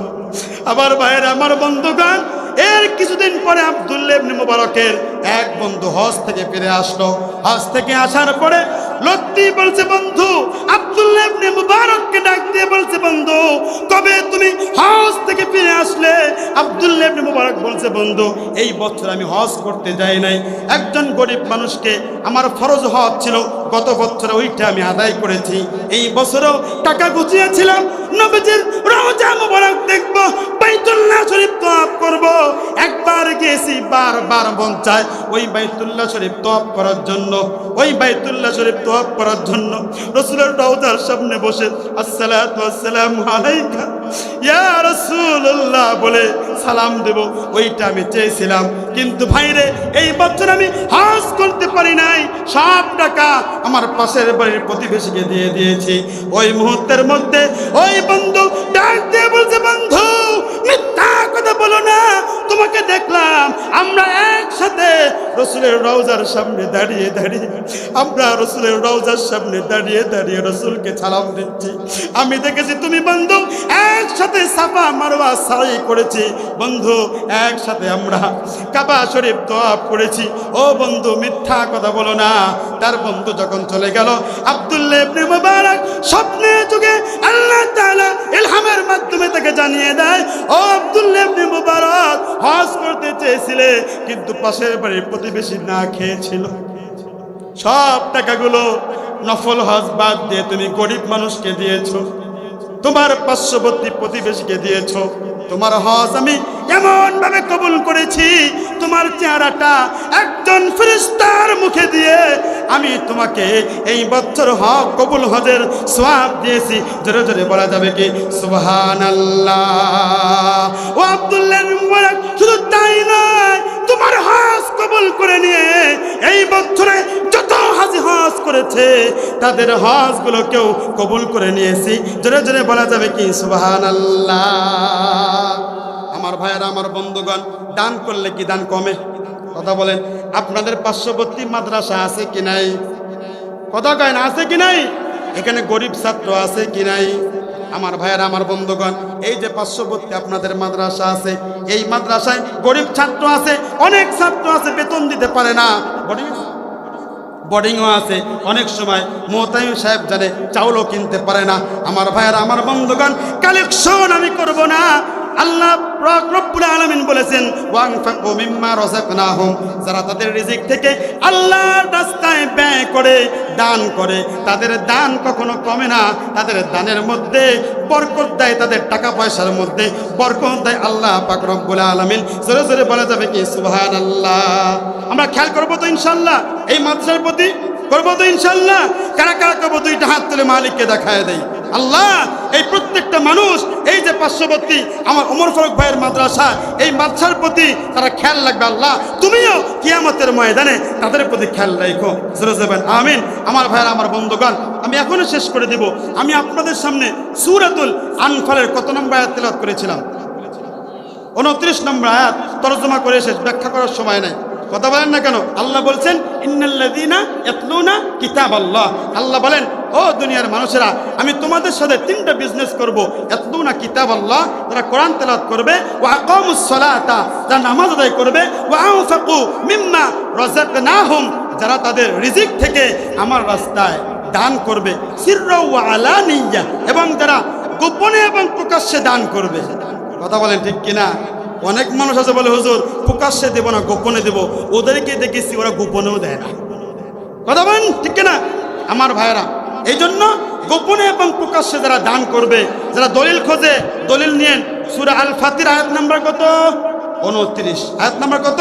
29। আল্লাহ বলেন ইয়ারজুনা তিজারাতাল লান তাবুর। ও দুনিয়ার মানুষ শোনো, আল্লাহ বলছেন ইয়ারজুনা, তারা জানো, এমন আশা রাখে, এমন বিজনেসের তিজারা। আল্লাহ ব্যবসার কথা উল্লেখ করেছেন, তিজারা, ব্যবসার কথা উল্লেখ করেছেন, করার পরে বলছেন ইয়ারজুনা তিজারাতাল লান তাবুর, এই ব্যবসা করলে কখনো লস হবে না, ক্ষতি হবে না। এই ব্যবসা সোজা আল্লাহর জান্নাতে নিয়ে যাবে। আল্লাহ পাক রব্বুল আলামিন আমাদেরকে এই 3টা বিজনেস করার তৌফিক দিন। সকলে বলি আমিন। এতক্ষণ যে আলোচনা করেছি, আল্লাহ পাক যেগুলো আমলের, আমল করার তৌফিক দিক, যেগুলো বর্জনের, বর্জন করার তৌফিক দিক। সকলে বলি আমিন। আমি আমার উস্তাদ আলহাজ হযরত মাওলানা শামসুল হক সাহেব দামাত বারাকাতুহু মাদ্দাজিল্লুল আলিয়া, আমি তার সুস্বাস্থ্য কামনা করি। আমি আল্লাহর কাছে দোয়া করি এই সমস্ত বুজুর্গ মানুষগুলোকে আল্লাহ তাআলা যেন 1000 বছর বাঁচিয়ে রাখে। কথা বলেন ঠিক কিনা? এই মানুষগুলোর জন্য একজন দুইজন নয়, তিনি হাজার হাজার আলেমের উস্তাদ। আলহামদুলিল্লাহ বলেন।